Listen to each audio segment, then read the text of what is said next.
ಕಡಲೆ ಇರಲಿ, ಹಲಸಂದೆ ಬೀಜ, ಕಪ್ಪು ಕಡಲೆ ಅಥವಾ ಬಿಳಿ ಕಡಲೆ, ಎಲ್ಲವೂ ಸ್ವಾದಿಷ್ಟವಾಗುತ್ತೆ. ನಮಸ್ಕಾರ, ನೀವು ನೋಡ್ತಾ ಇದ್ದೀರಾ ಮುಂಜಾನೆ ಮುನ್ನೋಟ. ನಾನು ಅಶ್ವದ್ವಿತ್, ನನ್ನ ಜೊತೆ ನನ್ನ ಕೊಲೀಗ್ ರಂಜಿತ್ ಶಿರಿಯಾರ್ ಕೂಡ ಚೆನ್ನಾಗಿದ್ದಾರೆ. Good morning Ranjit. Very good morning Ranjit, Republic Kannada ಕೇವಲ ಒಂದು ಕಡೆ ಅಥವಾ ಒಂದು ಭಾಗದಲ್ಲಿ ಮಾತ್ರ ನಾವು ರೈತರ ಸಮಸ್ಯೆಯನ್ನು ತೋರಿಸಲ್ಲ. ದಕ್ಷಿಣದಲ್ಲಿ ಒಂದು ಕಡೆ ಕಾವೇರಿ ಹೋರಾಟ, ಕಾವೇರಿ ಕಿಚ್ಚು, ಉತ್ತರದಲ್ಲಿ ಹಸಿ ಬರ, ಎಲ್ನಿನೋ ಎಫೆಕ್ಟ್. ಸೊ ಇಡೀ ಕರ್ನಾಟಕದಲ್ಲಿರುವಂಥ ರೈತರ ಸಮಸ್ಯೆಯನ್ನು ನಾವು ಕವರ್ ಮಾಡ್ತೇವೆ. ಯಾರನ್ನೂ ಯಾವುದನ್ನೂ ಕೂಡ ಬಿಡೋದಿಲ್ಲ. ನೋಡಿ, ದಕ್ಷಿಣ ಕರ್ನಾಟಕದಲ್ಲಿ ಜೀವನಾಡಿ ಕಾವೇರಿ ಕಿಚ್ಚು ಒಂದು ಕಡೆ ಆದರೆ, ಉತ್ತರ ಕರ್ನಾಟಕದಲ್ಲಿ ಹಸಿ ಬರ ಹೊಡೆತದ ಕಾವು. ಕೈಕೊಟ್ಟ ಮುಂಗಾರು ಮಳೆ, ಒಣಗುತ್ತಿದೆ ಬೆಳೆ, ಹಾಕಿದ ಬಂಡವಾಳವೂ ಸಿಗದೆ ಸೊರಗಿದ ಅನ್ನದಾತ. ಉತ್ತರ ಕರ್ನಾಟಕ ರೈತರ ಗೋಳು ಕೇಳೋರು ಯಾರು? ಬರದ ಹೊಡೆತಕ್ಕೆ ಬಸವಳಿಯುತ್ತಿದೆ ಉತ್ತರ. ಬರಪೀಡಿತ ಜಿಲ್ಲೆ ಘೋಷಣೆಗೆ ರೈತರ ಆಗ್ರಹ. ಎಲ್ಲಿನೋ ಎಫೆಕ್ಟ್ ಬೆಚ್ಚಿ ಬೀಳಿಸುತ್ತಿದೆ ಹಸಿ ಬರ. ನೋಡಿ, ಒಂದು ಕಡೆ ದಕ್ಷಿಣ ಕರ್ನಾಟಕದಲ್ಲಿ ಕಾವೇರಿ ನೀರಿಲ್ಲದೆ ತಮಿಳುನಾಡಲ್ಲಿ ನೀರಿಗೆ ಚಿಂತೆ ಇಲ್ಲ, ಆದರೆ ಕರ್ನಾಟಕದಲ್ಲಿ ಕಾವೇರಿ ನೀರಿಗೆ ಬರ. ಮತ್ತೊಂದು ಕಡೆ ಉತ್ತರ ಕರ್ನಾಟಕದಲ್ಲಿ ಹಸಿ ಬರ. ರಂಜಿತ್, ಈಗ ಏನಾಗುತ್ತೆ ಅಂದ್ರೆ ನೋಡಿ, ಎಲ್ಲಿನೋ ಎಫೆಕ್ಟ್ ಇದೆಯಲ್ಲ, ಈ ಎಫೆಕ್ಟ್ ನಲ್ಲಿ ಒಂದಷ್ಟು ಚೂರು ಮಳೆ ಬರ್ತಾ ಇದೆ, ಒಂದು ಚೂರು ತೇವಾಂಶ ಇರುತ್ತೆ. ಅಧಿಕಾರಿಗಳು ಬರ್ತಾರೆ, ನೋಡ್ತಾರೆ, ಅರೆ ಸ್ವಲ್ಪ ತೇವಾಂಶ ಇದೆಯಲ್ಲ, ಇದಕ್ಕೇನು ಬರಪೀಡಿತ ತಾಲೂಕು ಅಂತ ಘೋಷಣೆ ಮಾಡೋದು ಬೇಡ ಅಂತ ಡಿಸೈಡ್ ಆಗ್ಬಿಡ್ತಾರೆ. ಆದ್ರೆ ಅವ್ರಿಗೆ ಗೊತ್ತಿಲ್ಲ, ಅವ್ರಿಗೆ ಸ್ವಲ್ಪ ಹೆಂಗೆ ಅಂತಂದ್ರೆ ಅದು ನಿಮ್ಗೆ ಸಾಕಾಗೋದಿಲ್ಲ. ಬೆಳೆ ಬೆಳೆಯೋದಕ್ಕೆ ಅಷ್ಟು ತೇವಾಂಶ ಸಾಕಾಗೋದೇ ಇಲ್ಲ. ಸೊ ಹಾಗಾಗಿ ರಿಪಬ್ಲಿಕ್ ಕನ್ನಡ ಧ್ಯೇಯ ಕೂಡ ಅದೇ. ದಯವಿಟ್ಟು ಅದನ್ನ ಎಲ್ಲೆಲ್ಲಿ ನೋಡಿ ಸರಿಯಾಗಿ ಎಲ್ಲೆಲ್ಲಿ ಬೆಳೆ ಬೆಳೆಯೋಕೆ ಆಗ್ತಾ ಇಲ್ಲ, ಬರಪೀಡಿತ ತಾಲೂಕು ಅಂತ ಘೋಷಣೆ ಮಾಡಿ. ಉತ್ತರದಲ್ಲಿ ಆ ಬರ ಆದ್ರೆ ದಕ್ಷಿಣದಲ್ಲಿ ಕಾವೇರಿ ಕಿಚ್ಚು. ಕರೆಕ್ಟ್. ಹಸಿ ಬರ ಅಂತ ಹೇಳಿದ್ರೆ ಅದೇ, ಸ್ವಲ್ಪ ಮಳೆ ಬರುತ್ತೆ, ಅದು ಕೃಷಿಗೂ ಕೂಡ ಸಾಕಾಗೋದಿಲ್ಲ, ಕುಡಿಯೋದಕ್ಕೂ ಸಾಕಾಗೋದಿಲ್ಲ, ಅಥವಾ ಇಂಗಿ ಹೋಗಿ ಅಂತರ್ಜಲದ ಮಟ್ಟವನ್ನು ಕೂಡ ಅದು ಹೆಚ್ಚಿಸೋದಿಲ್ಲ. ಇದೇ ಹಸಿ ಬರ. ಒಂದ್ ಕಡೆ ದಕ್ಷಿಣ ಕರ್ನಾಟಕದಲ್ಲಿ ಜೀವನಾಡಿ ಕಾವೇರಿ ನೀರಿಗಾಗಿ ಕಿಚ್ಚು ಇವತ್ತು ದೊಡ್ಡ ಮಟ್ಟದಲ್ಲಿ ಹೊತ್ಕೊಂಡಿದೆ. ಇದರ ನಡುವೆ ಮುಂಗಾರು ಕೈಕೊಟ್ಟಿರೋದ್ರಿಂದಾಗಿ ಬೆಳೆದಂಥ ಬೆಳೆಗಳೆಲ್ಲವೂ ಕೂಡ ಇವತ್ತು ಸಂಪೂರ್ಣವಾಗಿ ಹಾಳಾಗ್ತಾ ಇದೆ. ರೈತರು ಇವತ್ತು ಪರಿತಪಿಸುವಂಥ ವಾತಾವರಣ ಸೃಷ್ಟಿಯಾಗಿದೆ. ನಮ್ಮ ಜಿಲ್ಲೆಗಳನ್ನು ಬರಪೀಡಿತ ಜಿಲ್ಲೆ ಅಂಥೇಳಿ ಘೋಷಣೆ ಮಾಡಿ ಅಂಥೇಳಿ ರೈತರು ಇವತ್ತು ಸರ್ಕಾರದ ಮುಂದೆ ಇವತ್ತು ಬೇಡ್ಕೊಳ್ತಾ ಇದ್ದಾರೆ. ನೀರಿಲ್ಲದೆ ಪರದಾಡ್ತಾ ಇದ್ದಾರೆ, ಮೇವಿಲ್ಲದೆ ಜಾನುವಾರುಗಳು ಗೋಳಾಡ್ತಾ ಇದ್ದಾವೆ. ಎಲ್ನಿನೋ ಪರಿಣಾಮ ಅಲ್ಪ ಸ್ವಲ್ಪ ಮಳೆಯಾಗಿದೆ, ಆದರೆ ಹಸಿ ಬರದ ಪರಿಣಾಮದಿಂದ ಅನ್ನದಾತರು ಸಂಕಷ್ಟದಲ್ಲಿದ್ದಾರೆ. ಹಸಿ ಬರ ಅಂತ ಹೇಳಿದರೆ ಏನು, ಅದರ ಪರಿಣಾಮಗಳೇನು, ಇವತ್ತಿನ ಇಡೀ ಕ್ಯಾಂಪೇನ್ನಲ್ಲಿ ನೋಡೋಣ ಬನ್ನಿ.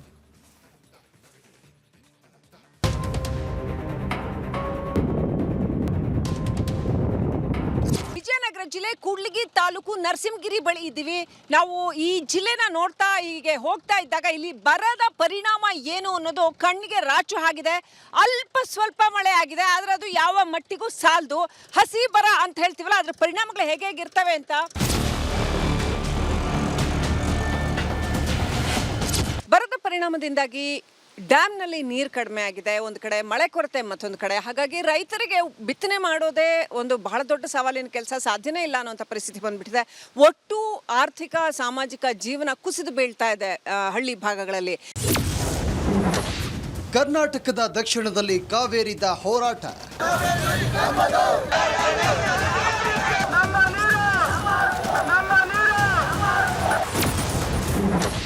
ಕರ್ನಾಟಕದ ಉತ್ತರದಲ್ಲಿ ಬರಕ್ಕೆ ರೈತರ ಪರದಾಟ. ದಕ್ಷಿಣ ಕರ್ನಾಟಕದಲ್ಲಿ ಜೀವನಾಡಿ ಕಾವೇರಿ ಕಿಚ್ಚು ಧಗಧಗಿಸ್ತಾ ಇದೆ.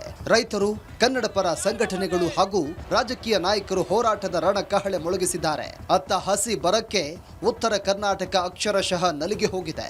ಕೊಪ್ಪಳ, ವಿಜಯನಗರ, ಗದಗ, ಬಾಗಲಕೋಟೆ, ಕಲಬುರಗಿ, ವಿಜಯಪುರ, ಚಿತ್ರದುರ್ಗ, ಹಾವೇರಿ ಜಿಲ್ಲೆಯ ಹಲವೆಡೆ ತಾಂಡವ ಆಡ್ತಾ ಇದೆ. ಬರ ಪೀಡಿತ ಜಿಲ್ಲೆಗಳಿಂದ ರಿಪಬ್ಲಿಕ್ ಕನ್ನಡ ಗ್ರೌಂಡ್ ರಿಪೋರ್ಟ್ ಮಾಡಿದೆ. ಈ ಪೂರ್ತಿ ಏನು ಕಂಡಮ್ ಏನು ಬೆಳೆದಿಲ್ಲ ಮೇಡಮ್ ಅವ್ರೆ. ಇನ್ಮೇಲೆ ಏನು ಬೆಳೆಯೋಕ್ಕೂ ಆಗಲ್ಲ. ದನ ಕರಿಗೆ ಮೇವಾಗುತ್ತಂತಂದು ಅಷ್ಟೇ. ಉರುಳಿ ಸಿಜ್ಜೆ ಮಾಡ್ಕೊಂಡ್ರೆ ದನ ಕರಕ್ಕೆ ಮೇವಾಗುತ್ತೆ. ಸೊ ಅಂದ್ರೆ ಈ ವರ್ಷ ಮುಗಿಯೋಷ್ಟೊತ್ತಿಗೆ ಬೆಳೆ ಬಹಳ ತತ್ವಾರ, ಊಟಕ್ಕೆ ಕಷ್ಟ ಅನ್ನಷ್ಟು ಲಾಭ ಇಲ್ಲ ರೈತರಿಗೆ, ಪರಿಸ್ಥಿತಿ ಕಷ್ಟ ಇದೆ ಅಂತೀರಾ ಈ ವರ್ಷ? ಊಟಕ್ಕೂ ತೊಂದರೆ ಆಗಿದೆ ಮೇಡಮ್ ಅವರೇ, ಊಟಕ್ಕೂ ತೊಂದರೆ ಆಗಿದೆ. ಹಂಗಾಗಿ ಭಾಳ ಸಮಸ್ಯೆ ಆಗಿದೆ. ಪರಿಹಾರ ಸರ್ಕಾರದಿಂದ ಏನಾದರೂ ಪರಿಹಾರ ಬಂದರೆ ಮಾತ್ರ ಅದಕ್ಕೇನಾದರೂ ಮಾಡಕ್ಕಾಗುತ್ತೆ. ಹಸಿ ಬರದ ತೀವ್ರ ಹೊಡೆತಕ್ಕೆ ಉತ್ತರ ಕರ್ನಾಟಕದ ರೈತರು ಸಂಕಷ್ಟವನ್ನ ಅನುಭವಿಸ್ತಾ ಇದ್ದಾರೆ. ಅಲ್ಪ ಸ್ವಲ್ಪ ಮಳೆ ಹೊರತುಪಡಿಸಿದ್ರೆ 2001ರಿಂದ 2015ರವರೆಗೆ ನಿರಂತರವಾಗಿ ಕರ್ನಾಟಕ ಬರದಿಂದ ಬಸವಳಿಯುತ್ತಲೇ ಬಂದಿದೆ. ಈ ಬಾರಿ ಎಲ್ನಿನೋ ಪರಿಣಾಮದಿಂದ ಗರ ಬಡಿಸುವಂಥ ಹಸಿ ಬರ ಅನ್ನದಾತರನ್ನ ಸಾಲದ ಶೂಲಕ್ಕೆ ದೂಡ್ತಾ ಇದೆ. ಮಾರ್ಚ್ಲಿಂದ ಇಲ್ಲಿ ಮಠ ಭೂಮಿಯನ್ನು ವ್ಯವಸಾಯ ಮಾಡಿ ಎಲ್ಲ ಸಾಗುವಳಿ ಮಾಡಿ 1 ಎಕರೆಗೆ ಏನಿಲ್ಲ ಅಂದ್ರೆ ಸರಿ ಸುಮಾರು 25ರಿಂದ 40 ಸಾವಿರ ಖರ್ಚು ಮಾಡಿ ಇವಾಗ ಎಲ್ಲ ಬೆಳೆಗಳನ್ನು ಜಮೀನಿಗೆ ಹಾಕಿ ಬಿತ್ತಿದ್ದೀವಿ. ಹಸಿ ಬರ ಅಂದ್ರೆ ಅಲ್ಪ ಸ್ವಲ್ಪ ಮಳೆ ಇರುತ್ತೆ, ನೆಲ ನೆನೆಯುವಷ್ಟಲ್ಲ, ನೀರು ಇಂಗುವಷ್ಟಲ್ಲ, ಬೆಳೆಗೆ ಬೇಕಾಗುವಷ್ಟು ತೇವಾಂಶ ಸಂಗ್ರಹ ಆಗದೆ ಸೊರಗಿ ಸಾಯುತ್ತವೆ. ಮುಂಗಾರಿನ ಮೊದಲ ಬೆಳೆ ನೆಲಕಚ್ಚಿದೆ, ಜಾನುವಾರುಗಳಿಗೂ ಮೇವಿನ ಕೊರತೆ ಉಂಟಾಗಿದೆ. ಇಂಥ ವಿಚಿತ್ರ ಪರಿಸ್ಥಿತಿಯಲ್ಲಿ ಬರದ ಪರಿಣಾಮಗಳನ್ನು ನಿಖರವಾಗಿ ಅಂದಾಜಿಸುವುದು ರೈತರಿಗೂ ಕಷ್ಟ ಎಂಬಂತಾಗಿದೆ. ನಷ್ಟವಂತೂ ಬದುಕುಗಳನ್ನು ಬೀದಿಗೆ ತಳ್ಳುವಷ್ಟಿದೆ. ಹಸಿ ಬರದ ಪರಿಣಾಮಗಳ ಬಗ್ಗೆ ನಿಖರ ಸೂಕ್ತ ಅಂಕಿಅಂಶ ಹೊಂದಿಲ್ಲ ಅನ್ನೋ ಆರೋಪ ವಿಪಕ್ಷಗಳದ್ದು. ಇವತ್ತು ಇಡೀ ರಾಜ್ಯದಲ್ಲಿ ಬರಗಾಲ ಪೂರ್ತಿ ಆಲ್ಮೋಸ್ಟ್ ಆಲ್ 150ಕ್ಕೂ ಹೆಚ್ಚು ತಾಲೂಕುಗಳಲ್ಲಿ ಬರಗಾಲ ಬಂದಿದೆ. ಸೊ ಇಷ್ಟು ದೊಡ್ಡ ಬರಗಾಲ, ಅದ್ರ ಬಗ್ಗೆ ಮುಖ್ಯಮಂತ್ರಿ ಕಾಳಜಿ ಇಲ್ಲ. ಅವರು ಯಾವುದೇ ಸಭೆಗಳನ್ನು ಮಾಡಿ ಜಿಲ್ಲಾವಾರು ಬರಬೇಕಾಯ್ತು. ಮುಖ್ಯಮಂತ್ರಿ ದಿನಕ್ಕೊಂದು 3-4 ಜಿಲ್ಲೆಗಳಿಗೆ ಭೇಟಿ ಮಾಡಿ ಸಭೆ ಮಾಡಿ ಅಧಿಕಾರಿಗಳಿಗೆ ಚುರುಕು ಮುಟ್ಬೇಕು. ರಾಜ್ಯದಲ್ಲಿ ಎಂದು ಕಾಣದಂತಹ ಬರಗಾಲ ಆವರಿಸಿದೆ. ಅನ್ನದಾತ ಕಣ್ಣೀರಿನಲ್ಲಿ ಕೈ ತೊಳಿತಾ ಇದ್ದಾನೆ. ಕಳೆದ 3 ತಿಂಗಳಲ್ಲಿ ಕರ್ನಾಟಕದಲ್ಲಿ 31 ಜನ ರೈತರು ಆತ್ಮಹತ್ಯೆ ಮಾಡಿದ್ದಾರೆ. 2025-26ರಲ್ಲಿ ಕರ್ನಾಟಕ ರಾಜ್ಯದಲ್ಲಿ 787 ರೈತರು ಆತ್ಮಹತ್ಯೆ ಮಾಡಿಕೊಂಡಿದ್ದಾರೆ. ರೈತರ ಆತ್ಮಹತ್ಯೆ ನಿರಂತರವಾಗಿ ನಡೀತಾ ಇದೆ. ಕರ್ನಾಟಕದಲ್ಲಿ ಸರ್ಕಾರ ಇದೆಯೋ ಇಲ್ಲೋ ಅನ್ನೋಂಥ ಒಂದು ಅನುಮಾನ ಮೂಡ್ತಾ ಇದೆ. ಎಲ್ಲ ಕಡೆಗಳಲ್ಲಿ ಬಟ ಬಯಲು, ಏನು ಬೆಳೆ ಇಲ್ಲ. ಒಂದ್ಸರಿ ಏನು ಮಳೆ ಬಂತು ಪ್ರಾರಂಭದಲ್ಲಿ, ಅವಾಗೇನು ಬಿತ್ತನೆ ಮಾಡಿದ್ದಾರೆ, ಆಮೇಲೆ ಅದು ಬೆಳೆದೇ ಇಲ್ಲ. ಮತ್ತು ಸುಮಾರು 70-80% ಹುಟ್ಟಿಲ್ಲ, ಒಂದು 20-30% ಹುಟ್ಟಿದೆ, ಅದು ಮೇಲಕ್ಕೆ ಎದ್ದಿದೆ. ಇನ್ನು ತಜ್ಞರು ಹೇಳೋ ಪ್ರಕಾರ ಪರಿಸ್ಥಿತಿ ಹೀಗೆ ಮುಂದುವರೆದಲ್ಲಿ ಆಗಸ್ಟ್ ಮೊದಲ ವಾರದವರೆಗೆ ನೋಡಿ ಬರ ಘೋಷಣೆ ಮಾಡಬಹುದು. ಅದರಂತೆ ಈವರೆಗೂ ಹಸಿ ಬರ ಇರುವ ರಾಜ್ಯದ ಭಾಗಗಳಲ್ಲಿ ಮಳೆಯ ಹೇಳ ಹೆಸರಿಲ್ಲ. ಹಾಗಾಗಿ ಸರ್ಕಾರ ಈಗ ಬರ ಘೋಷಣೆ ಮಾಡಲು ಇರುವಂತ ಅಡ್ಡಿಯಾದರೂ ಏನು ಅನ್ನೋದು ಸದ್ಯದ ಪ್ರಶ್ನೆ. ಮಿಡ್ ಸೀಸನ್ ಡ್ರೌಟ್ಗೆ ಮಾಡಬಹುದು ಅನ್ನೋದು ಒಂದು ಟೈಮ್ಲಿನೆಸ್ ಫಿಕ್ಸ್ ಮಾಡಿದ್ದಾರೆ. ಅದ್ರ ಪ್ರಕಾರ ನೋಡಿದಾಗ ನಿಮಗೆ ಬರ ಡಿಕ್ಲೇರ್ ಮಾಡಬೇಕಾಗಿದ್ರೆ ಜುಲೈ ಎಂಡ್ವರೆಗೂ ನೋಡಬೇಕಾಗ್ತದೆ. ಕಂಡೀಷನ್ಸ್ ಎಲ್ಲ ಅವ್ರು ಏನೇನು ಹೇಳಿದ್ದಾರೆ ಕಂಡೀಷನ್ಸು ಅಲ್ಲಿ ಕ್ವಾಲಿಫೈ ಆದರೆ ಬರ ಡಿಕ್ಲರೇಷನ್ನು ಆಗಸ್ಟ್ ಫಸ್ಟ್ ವೀಕಲ್ಲೇ ಮಾಡ್ಬೋದು ನಾವು. ಇದು ಫಸ್ಟ್ಗೆ ನೀವು ಇವಾಗ ಮಿಡ್ ಸೀಸನ್ ಡ್ರೌಟ್ ಅಂತ ನಾವು ಡಿಕ್ಲೇರ್ ಮಾಡಬೇಕಂದ್ರೆ ಅರ್ಧ ಆಗಿರ್ತದೆ. ಇವಾಗ 4 ತಿಂಗಳಲ್ಲಿ 2 ತಿಂಗಳು ಮುಗಿದೋದ್ಮೇಲೆ ನಾವು ಡಿಕ್ಲೇರ್ ಮಾಡ್ಬೋದು. ಇವಾಗ 178 ತಾಲೂಕುಗಳ ಮೇಲೆ ವರ್ಣನ ಮುನಿಸು. ಈಗಲೇ 60% ಮಳೆ ಕಡಿಮೆ ಇದೆ. 178 ತಾಲೂಕುಗಳಲ್ಲೂ ಕೂಡ ಕೊರತೆ ಕಾಣ್ತಾ ಇದೆ. ಸೊ ಈಗ ನಾವು ಅದರಲ್ಲಿ 158 ತಾಲೂಕು ಭಾಳ ಸಾಧಾರಣ ಮಳೆ ಇದೆ. ಸೊ ಇದನ್ನೆಲ್ಲ ನಾವು ಚರ್ಚೆ ಮಾಡಿದ್ದೇನೆ, ಅಧಿಕಾರಿಗಳ ಹತ್ರ ಮಾಹಿತಿಯನ್ನೆಲ್ಲ ಪಡ್ಕೊಂಡಿದ್ದೇನೆ. ನೀವು ಯಾವುದಕ್ಕೂ ವೆಯ್ಟ್ ಮಾಡಬೇಡಿ, ಜನ ಗುಳೆ ಹೋಗ್ತಾರೆ. ಈಗ ಬಾಗಲಕೋಟೆನಲ್ಲಿ, ವಿಜಯನಗರದಲ್ಲಿ ಅಲ್ಲೆಲ್ಲ ವರದಿಗಳು ಬಂತು, ಈ ಜನ ಊರು ಬಿಡ್ತಾ ಇದ್ದಾರೆ ಅಂತ. ಆ ಊರು ಬಿಡೋದನ್ನು ನಿಲ್ಲಿಸೋದಕ್ಕೋಸ್ಕರ ಈ VBG ರಾಮ್ಜಿ ಪ್ರೋಗ್ರಾಮ್ ಏನಿದೆ ಅದರಲ್ಲಿ ನೀವು ಹಣದ ಕೊರತೆ ಇಲ್ಲ ನಮಗೆ. ಅದಕ್ಕೋಸ್ಕರ ನೀವು ಕೆಲಸಗಳನ್ನು ಪ್ರಾರಂಭ ಮಾಡಿ ಅಂತ ಡೈರೆಕ್ಷನ್ ಕೊಟ್ಟಿದ್ದೀವಿ. ಬರ ಘೋಷಣೆ ಆಗಬೇಕು. ಸರ್ಕಾರದಿಂದ ಕೇಂದ್ರಕ್ಕೆ ಅಂಕಿಅಂಶಗಳ ಸಮೇತ ವರದಿ ನೀಡಬೇಕು. ಕೇಂದ್ರದ ತಂಡ ಜಂಟಿ ಸರ್ವೆ ಮಾಡಿ ಬರದ ತೀವ್ರತೆ ಪರಿಗಣಿಸಿ ಪರಿಹಾರ ಘೋಷಣೆ ಮಾಡಬೇಕು. ರಾಜ್ಯ ಸರ್ಕಾರವು ಮನವಿಗೆ ಸ್ಪಂದಿಸಬೇಕು ಎಂಬ ಕೂಗು ಕೇಳ್ಬರ್ತಾ ಇದೆ. ಸಾವಿರಾರು ಹೆಕ್ಟೇರ್ ಎಕರೆ ಪ್ರದೇಶದಲ್ಲಿ ಇದೇ ಆಗಿದೆ. ಹಾಗಾಗಿ ಸರ್ಕಾರ ಇದನ್ನ ಗಂಭೀರವಾಗಿ ಪರಿಗಣಿಸಬೇಕು. ಅತ್ಯಂತ ತುರ್ತು ಪರಿಸ್ಥಿತಿ ಇದೆ ಬರದ ವಿಚಾರದಲ್ಲಿ, ಕೃಷಿ ವಿಚಾರದಲ್ಲಿ ಅನ್ನೋಂಥದ್ದನ್ನ ರೈತರು ಹೇಳ್ತಾ ಇದ್ದಾರೆ. ವಿಡಿಯೋ ಜರ್ನಲಿಸ್ಟ್ ರಾಕೇಶ್ ಗುಳೆ ಜೊತೆ ಶ್ರೀಲಕ್ಷ್ಮಿ ಅಭಿಜಿತ್, ರಿಪಬ್ಲಿಕ್ ಕನ್ನಡ, ಕೊಪ್ಪಳ. ನೋಡಿ, ರಿಪಬ್ಲಿಕ್ ಕನ್ನಡ ನಿಮ್ಮ ಧ್ವನಿ, ಜನರ ಧ್ವನಿಯಾಗಿ ನಾವು ಕೆಲಸ ಮಾಡ್ತೀವಿ, ಅದೇ ಧ್ಯೇಯ ವಾಕ್ಯ. ಜನರ ಅಭಿಪ್ರಾಯಕ್ಕೆ ರಿಪಬ್ಲಿಕ್ ಕನ್ನಡ ಯಾವಾಗಲೂ ಕೂಡ ಒಂದು ಮುಕ್ತ ವೇದಿಕೆಯನ್ನು ಕಲ್ಪಿಸಿಕೊಡುತ್ತೆ. ಅದರಂತೆ ನೀವು ಕೂಡ ನಿಮ್ಮ ಅಭಿಪ್ರಾಯವನ್ನು ನೀವು ತಿಳಿಸ್ಬೋದು. ಕರ್ನಾಟಕದ ದಕ್ಷಿಣದಲ್ಲಿ ಕಾವೇರಿ ಕಾವು ಒಂದು ಕಡೆ ಆದರೆ ಉತ್ತರದಲ್ಲಿ ಹಸಿ ಬರದ ಬಿಸಿ. ಸರ್ಕಾರ ಏನು ಕ್ರಮ ಕೈಗೊಳ್ಳಬೇಕಿದೆ, ಈ ಬಗ್ಗೆ ನಿಮ್ಮ ಅಭಿಪ್ರಾಯ ಏನು, ಎಲ್ಲವನ್ನೂ ಕೂಡ ನೀವು ಕರೆ ಮಾಡಿ ಮಾತನಾಡ್ಬೋದು. ವಾಟ್ಸಪ್ ನಂಬರ್ ಇದೆ, ಅದಕ್ಕೆ ಒಂದು 2 ಲೈನ್ಗಳಲ್ಲಿ ನಿಮ್ಮ ಅಭಿಪ್ರಾಯವನ್ನು ತಿಳಿಸ್ಬೋದು. ಎಕ್ಸ್ ಖಾತೆಯ ಲಿಂಕ್ ಕೂಡ ಇದೆ, ಅಲ್ಲೂ ನಿಮ್ಮ ಅಭಿಪ್ರಾಯವನ್ನು ಹಂಚಿಕೊಳ್ಳಬಹುದು. ನೋಡಿ, ನಾವು ದಕ್ಷಿಣ, ಉತ್ತರ, ಪಶ್ಚಿಮ ಪೂರ್ವ ಕರ್ನಾಟಕದ 4 ದಿಕ್ಕುಗಳಲ್ಲೂ ಕೂಡ ರೈತರ ಸಮಸ್ಯೆಯನ್ನು, ಜನರ ಸಮಸ್ಯೆಯನ್ನು ನಿಮ್ಮ ಮುಂದೆ ಇಡುವಂಥ ಪ್ರಯತ್ನವನ್ನು, ಸರ್ಕಾರಕ್ಕೆ ಬಿಸಿ ಮುಟ್ಟಿಸುವಂಥ ಪ್ರಯತ್ನವನ್ನು ರಿಪಬ್ಲಿಕ್ ಕನ್ನಡ ಮಾಡ್ತಾನೆ ಇರುತ್ತೆ. ಸೊ ಅದೇ ರೀತಿ ಇವತ್ತು ಏನು ಮಾಡಬೇಕು ಸರ್ಕಾರ ಈ ವಿಚಾರಕ್ಕೆ ಸಂಬಂಧಪಟ್ಟಂತೆ ಅಂತೇಳಿ ಆಲ್ ಲೈನ್ಸ್ ಓಪನ್ ಆಗಿದೆ. ಕರೆ ಮಾಡಿ ಮಾತನಾಡ್ಬೋದು. ತಾವು ಕರೆ ಮಾಡಿ ಮಾತಾಡಿ. ನೋಡಿ, ಹಸಿ ಬರ ಏನು ಎತ್ತ ಅನ್ನೋದನ್ನು ನೀವು ನೋಡಿದ್ರಿ, ಗಮನಿಸಿದ್ರಿ. ನಮ್ಮ ಕಲೀಗ್ ಶ್ರೀಲಕ್ಷ್ಮಿ ಗ್ರೌಂಡ್ ರಿಯಾಲಿಟಿ ಏನು ಉತ್ತರ ಕರ್ನಾಟಕ ಭಾಗದಲ್ಲಿ ಗ್ರೌಂಡ್ ರಿಯಾಲಿಟಿ ಏನು, ಹಸಿ ಬರದಿಂದಾಗಿ ರೈತ ಇವತ್ತು ಹೇಗೆ ಪರದಾಡ್ತಾ ಇದ್ದಾನೆ ನೋಡೋದಕ್ಕೆ ಬರ ಅಂಥೇಳಿ ಅನಿಸ್ತಾ ಇದ್ರು ಕೂಡ ಮಳೆ ಬಂದಿದೆಯಲ್ಲ, ತೇವ ಇದೆಯಲ್ಲ, ಹೇಗೆ ಇದು ಬರ ಅಂಥೇಳಿ ಅನಿಸ್ಬೋದು. ಇದೇ ಹಸಿ ಬರ. ಆದರೆ ಅದು ಕೃಷಿಗೆ ಸಾಕಾಗುವಷ್ಟು ಆ ತೇವ ಇಲ್ಲ, ಅಥವಾ ಅದು ಇಂಗಿ ಅಂತರ್ಜಲ ಮಟ್ಟವನ್ನು ವೃದ್ಧಿಸುವಷ್ಟು ಅಷ್ಟು ತೇವ ಇಲ್ಲ, ಬೆಳೆದಂಥ ಬೆಳೆಗೆ ಸಾಕಾಗುವಷ್ಟು ಏನು ಮಳೆ ಬಂದಿಲ್ಲ. ಇದೇ ಹಸಿ ಬರ. ಸರ್ಕಾರ ಇದನ್ನು ಎಷ್ಟು ಗಂಭೀರವಾಗಿ ಪರಿಗಣಿಸುತ್ತೆ ಮತ್ತು ಆ ಭಾಗದ ರೈತರಿಗೆ ಯಾವ ರೀತಿ ಅನುಕೂಲ ಮಾಡಿಕೊಡುತ್ತೆ, ಬರಗಾಲವನ್ನು ಘೋಷಣೆ ಮಾಡುತ್ತಾ, ಇದೆಲ್ಲವೂ ಕೂಡ ಇರುವಂಥ ಕುತೂಹಲ. ಕಾವೇರಿ ಹೋರಾಟದ ಕಾವು ದಕ್ಷಿಣ ಕರ್ನಾಟಕವನ್ನು ಸುಡ್ತಾ ಇದೆ. ಉತ್ತರ ಕರ್ನಾಟಕದಲ್ಲಿ ಹಸಿ ಬರದ ಹೊಡೆತಕ್ಕೆ ರೈತರು ತತ್ತರಿಸ್ತಾ ಇದ್ದಾರೆ. ಬರಪೀಡಿತ ಜಿಲ್ಲೆಗಳಿಂದ ರಿಪಬ್ಲಿಕ್ ಕನ್ನಡ ಗ್ರೌಂಡ್ ರಿಪೋರ್ಟ್ ಅನ್ನು ಮಾಡಿದೆ. ನಮ್ಮ ಕಲೀಗ್ ಶ್ರೀಲಕ್ಷ್ಮಿ ಅಭಿಜಿತ್ ಜೊತೆ ರೈತರು ತಮ್ಮ ಬದುಕು ಬವಣೆಯನ್ನು ತೋಡ್ಕೊಂಡಿದ್ದಾರೆ. ಬನ್ನಿ ಹೇಗಂತ ನೋಡೋಣ.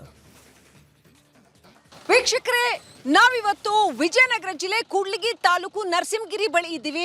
ನಾವು ಈ ಜಿಲ್ಲೆನ ನೋಡ್ತಾ ಹೀಗೆ ಹೋಗ್ತಾ ಇದ್ದಾಗ ಇಲ್ಲಿ ಬರದ ಪರಿಣಾಮ ಏನು ಅನ್ನೋದು ಕಣ್ಣಿಗೆ ರಾಚು ಆಗಿದೆ.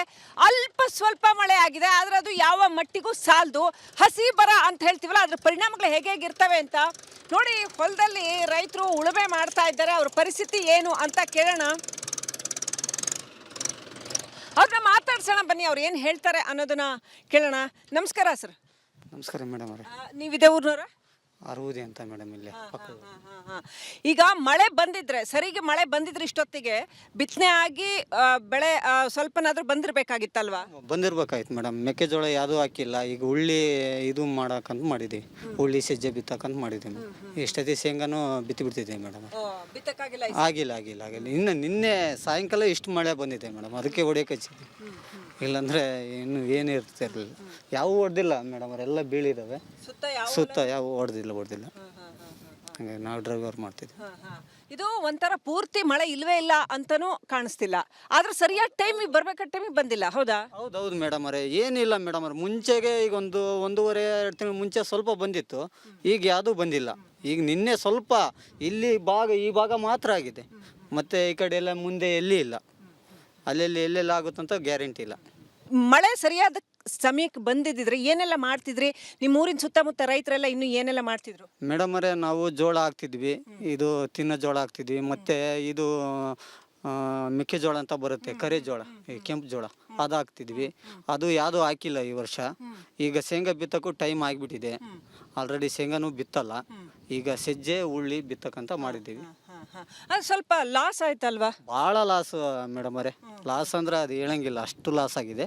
ಈಗ ಮ್ಯಾಕ್ಸಿಮಮ್ ಇದ್ದಷ್ಟರಲ್ಲಿ ಈಗ ಮಾಡೋದಂತಂದು ಅಷ್ಟೇ. ಏನು ಯಾವ ಥರ ಲಾಸ್ ಆಗಿದೆ ಅಂತ? ಈ ಪೂರ್ತಿ ಏನು ಕಂಡಮ್ ಏನು ಬೆಳೆದಿಲ್ಲ ಮೇಡಮ್ ಅವ್ರೆ. ಇನ್ಮೇಲೆ ಏನು ಬೆಳೆಯೋಕ್ಕೂ ಆಗಲ್ಲ. ದನ ಕರಿಗೆ ಮೇವಾಗುತ್ತಂತಂದು ಅಷ್ಟೇ.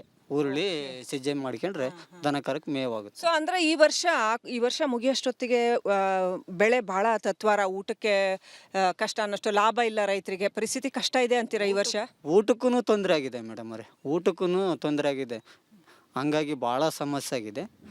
ಏನು ಪರಿಹಾರ ಸರ್ಕಾರದಿಂದ ಏನಾದರೂ ಪರಿಹಾರ ಬಂದರೆ ಮಾತ್ರ ಅದಕ್ಕೇನಾದರೂ ಮಾಡ. ಚಹಾದ ಸ್ವೀಟ್ ಟೇಸ್ಟ್ MDHT+ ನಿಂದಲೇ ಬರುತ್ತೆ.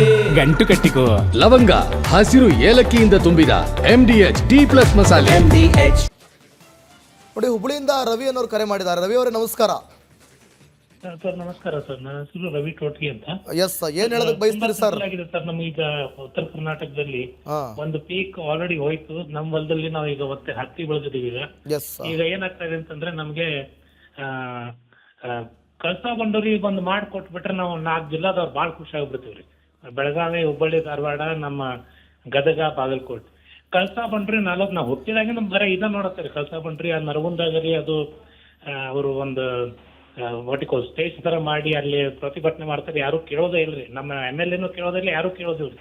ನಮ್ಮ ಯಾರ ಲೀಡರ್ಸ್ ಅದಾರಲ್ರಿ, ಅವ್ರ ಎಲ್ಲಾರು ಇದಕ್ಕೆ ಕೊನೆ ಆಗ್ತಾರ್ರಿ. ನಮ್ಗೆ ಏನಾರು ಮಾಡಿ ಕಳಸಾ ಬಂಡೂರಿ ಮಾಡ್ಕೊಟ್ಬಿಟ್ರೆ ನಮ್ಗೆ ನಮ್ 4 ಡಿಸ್ಟ್ರಿಕ್ಟ್ಗೆ ಇದು ಹೊಲಗಳಿಗೆ ನೀರು ಬರ್ತೈತ್ರಿ.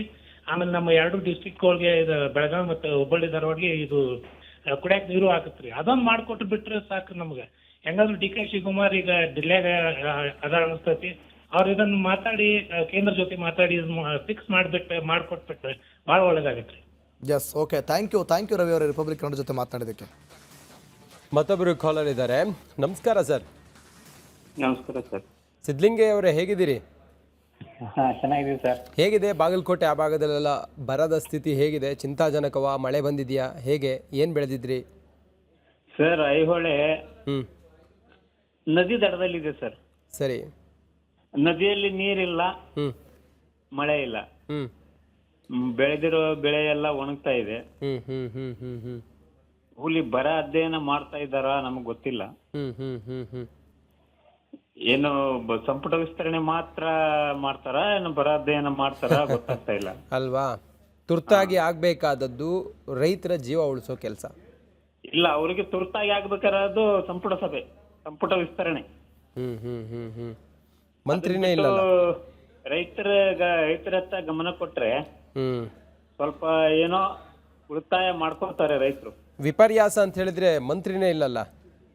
ಮಂತ್ರಿ ಮಾಡ್ಬೇಕಲ್ಲ ಸರ್. 3 ತಿಂಗಳಾಯ್ತು, 3ನೇ ತಿಂಗಳು ಇವಾಗ. 3ನೇ ತಿಂಗಳಲ್ವಾ ಡಿ ಕೆ ಶಿವಕುಮಾರ್ ಬಂದು? 3ನೇ ತಿಂಗಳಾದ್ರೂ ಮಂತ್ರಿನೇ ಇಲ್ಲ, ಶಿಕ್ಷಣ ಮಂತ್ರಿ ಇಲ್ಲ. ಕರೆಕ್ಟ್. ಇದೆಲ್ಲ ಇಟ್ಕೊಂಡು ಇವರು ಬರ ಅಧ್ಯಯನ ಮಾಡೋದು ಯಾವಾಗ?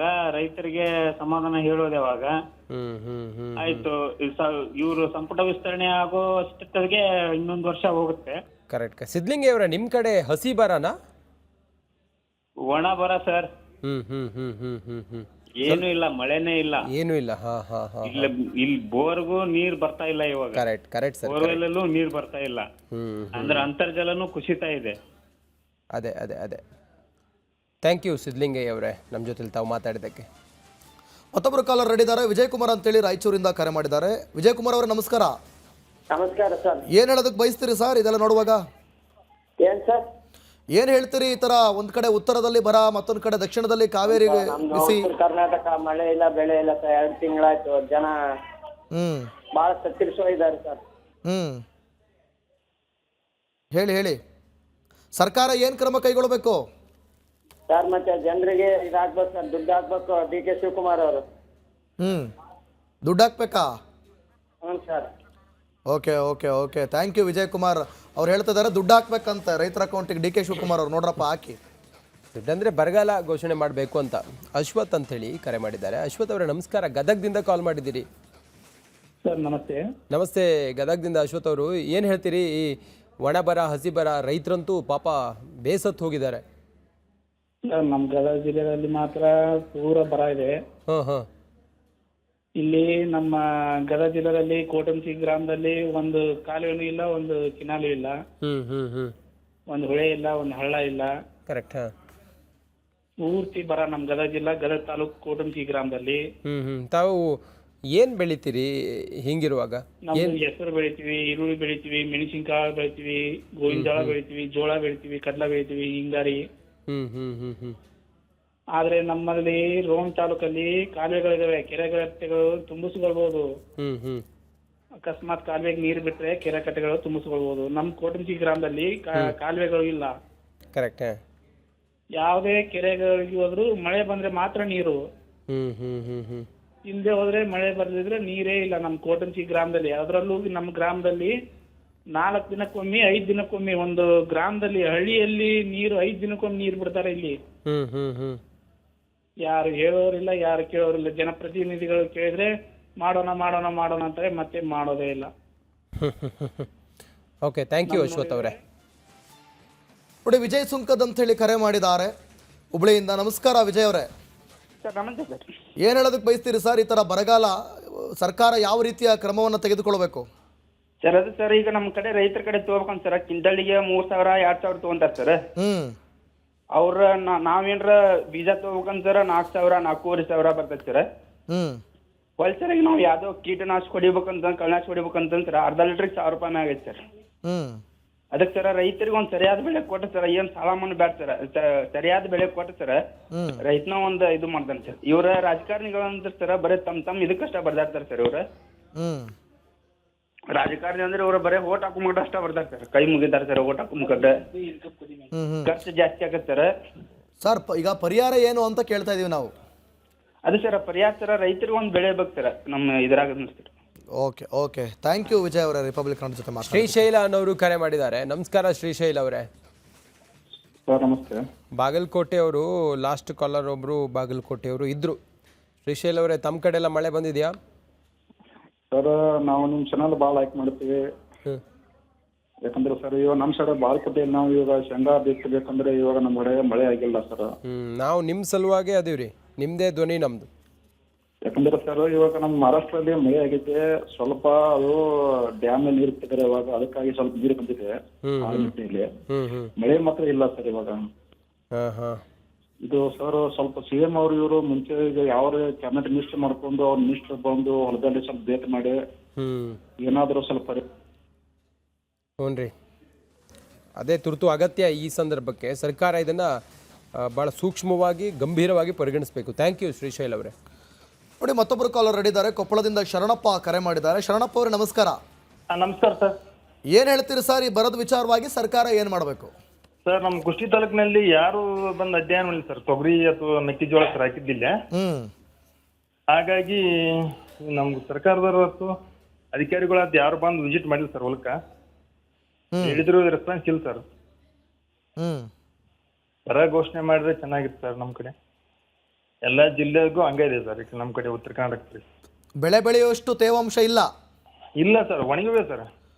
ಸ್ವಲ್ಪ ಉದುರು ಮಳೆ ಏನಾದ್ರು ಬರ್ತಾ ಇದೆಯಾ?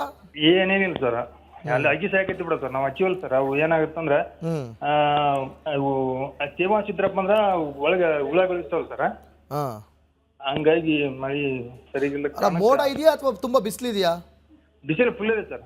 ಓಕೆ ಓಕೆ, ಬಿಸಿಲು ಇದ್ದಕ್ಕೆ ಸರ್ ಅದು ಒಣಗೋಗುತ್ತೆ ಸರ್ ಬೆಳೆ ಎಲ್ಲ, ತೊಗರಿ ಅಥವಾ ಮೆಕ್ಕೆಜೋಳ. ಹಂಗಾಗಿ ಸರ್ಕಾರ ಯಾವತ್ತೂ ಸ್ವಲ್ಪ ನಮ್ಮ ರೈತರಿಗೆ ಅನುಕೂಲ ಆಗುತ್ತೆ. Okay okay, thank you Sharanappa ಅವರೇ, ರಿಪಬ್ಲಿಕ್ ಕನ್ನಡ ಜೊತೆ ಮಾತನಾಡಿದ್ದಕ್ಕೆ.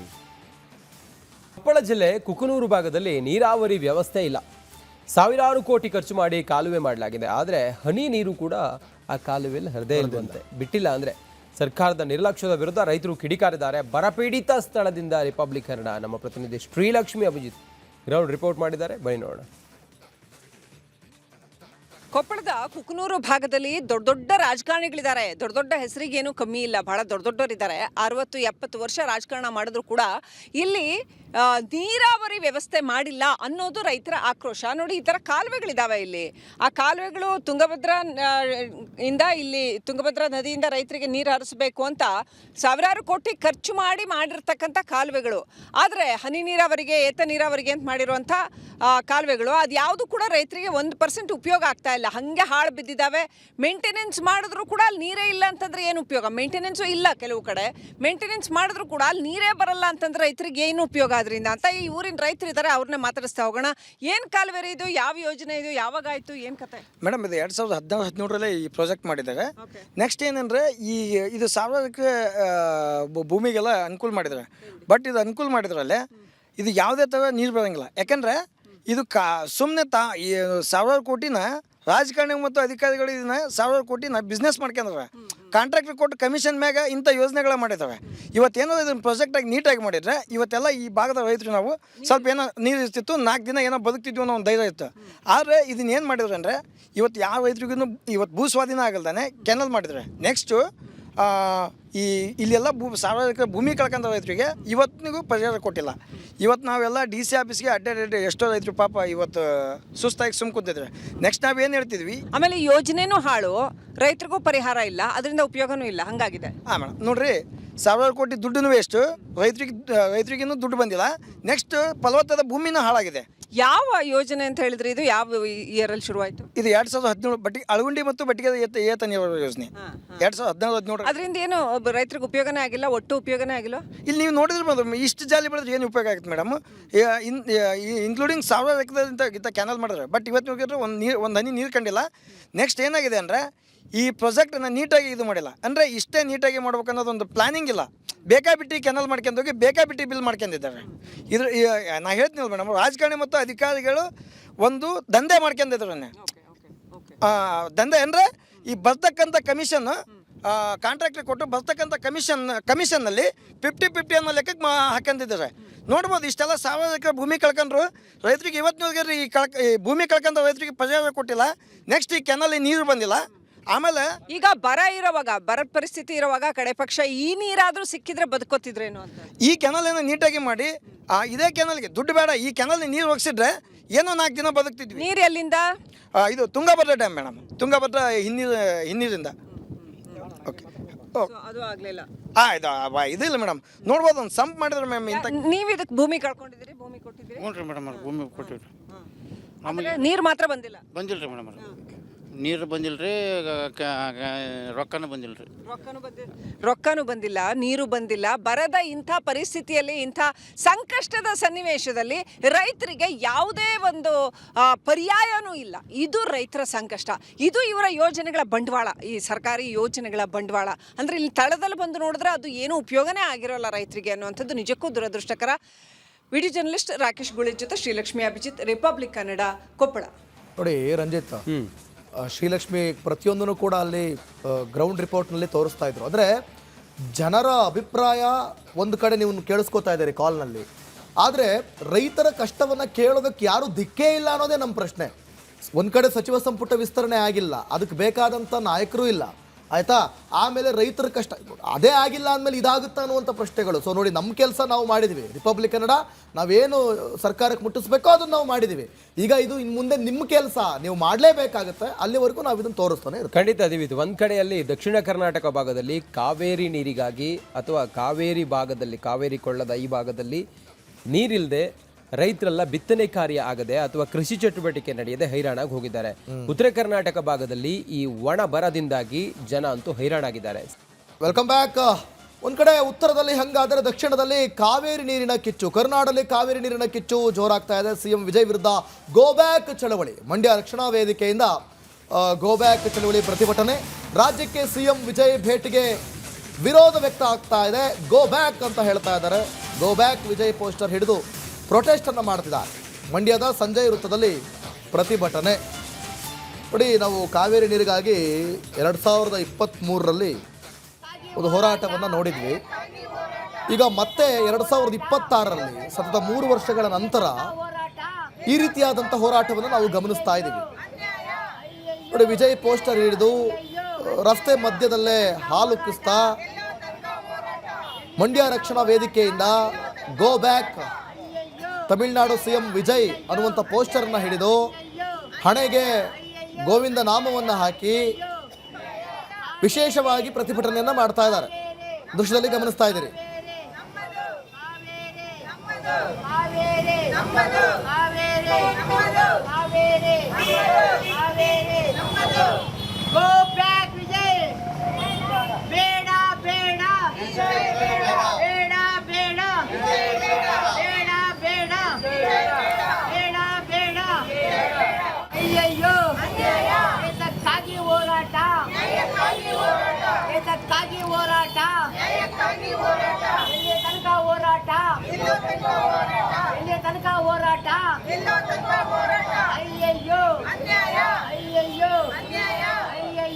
ಮತ್ತೊಂದೆಡೆ ಕಾವೇರಿ ಹೋರಾಟದ ನಡುವೆ ತಮಿಳುನಾಡು ಸಿಎಂ ಜೊತೆ ಮಾತುಕತೆ ಬೇಡ ಅನ್ನೋ ಒಂದು ನಿರ್ಧಾರಕ್ಕೆ ಸಿಎಂ ಡಿ.ಕೆ. ಶಿವಕುಮಾರ್ ಬಂದಿದ್ದಾರೆ. ಹೀಗಿದ್ರೂ ಕೂಡ ಮಂಡ್ಯದಲ್ಲಿ ಗೋ ಬ್ಯಾಕ್ ವಿಜಯ್ ಅನ್ನೋ ಒಂದು ಪೋಸ್ಟರ್ ಹಿಡಿದು ಪ್ರತಿಭಟನೆಯನ್ನು ಮಾಡಲಾಗ್ತಾ ಇದೆ. ದೃಶ್ಯದಲ್ಲಿ ಗಮನಿಸಬಹುದು, ಮಂಡ್ಯದ ಸಂಜಯ ವೃತ್ತದಲ್ಲಿ ಬೆಂಗಳೂರು ಮೈಸೂರು ಹಳೆ ಹೆದ್ದಾರಿಯಲ್ಲಿ ಕುಳಿತು ಆಕ್ರೋಶವನ್ನು ವ್ಯಕ್ತಪಡಿಸ್ತಾ ಇರುವಂಥದ್ದು.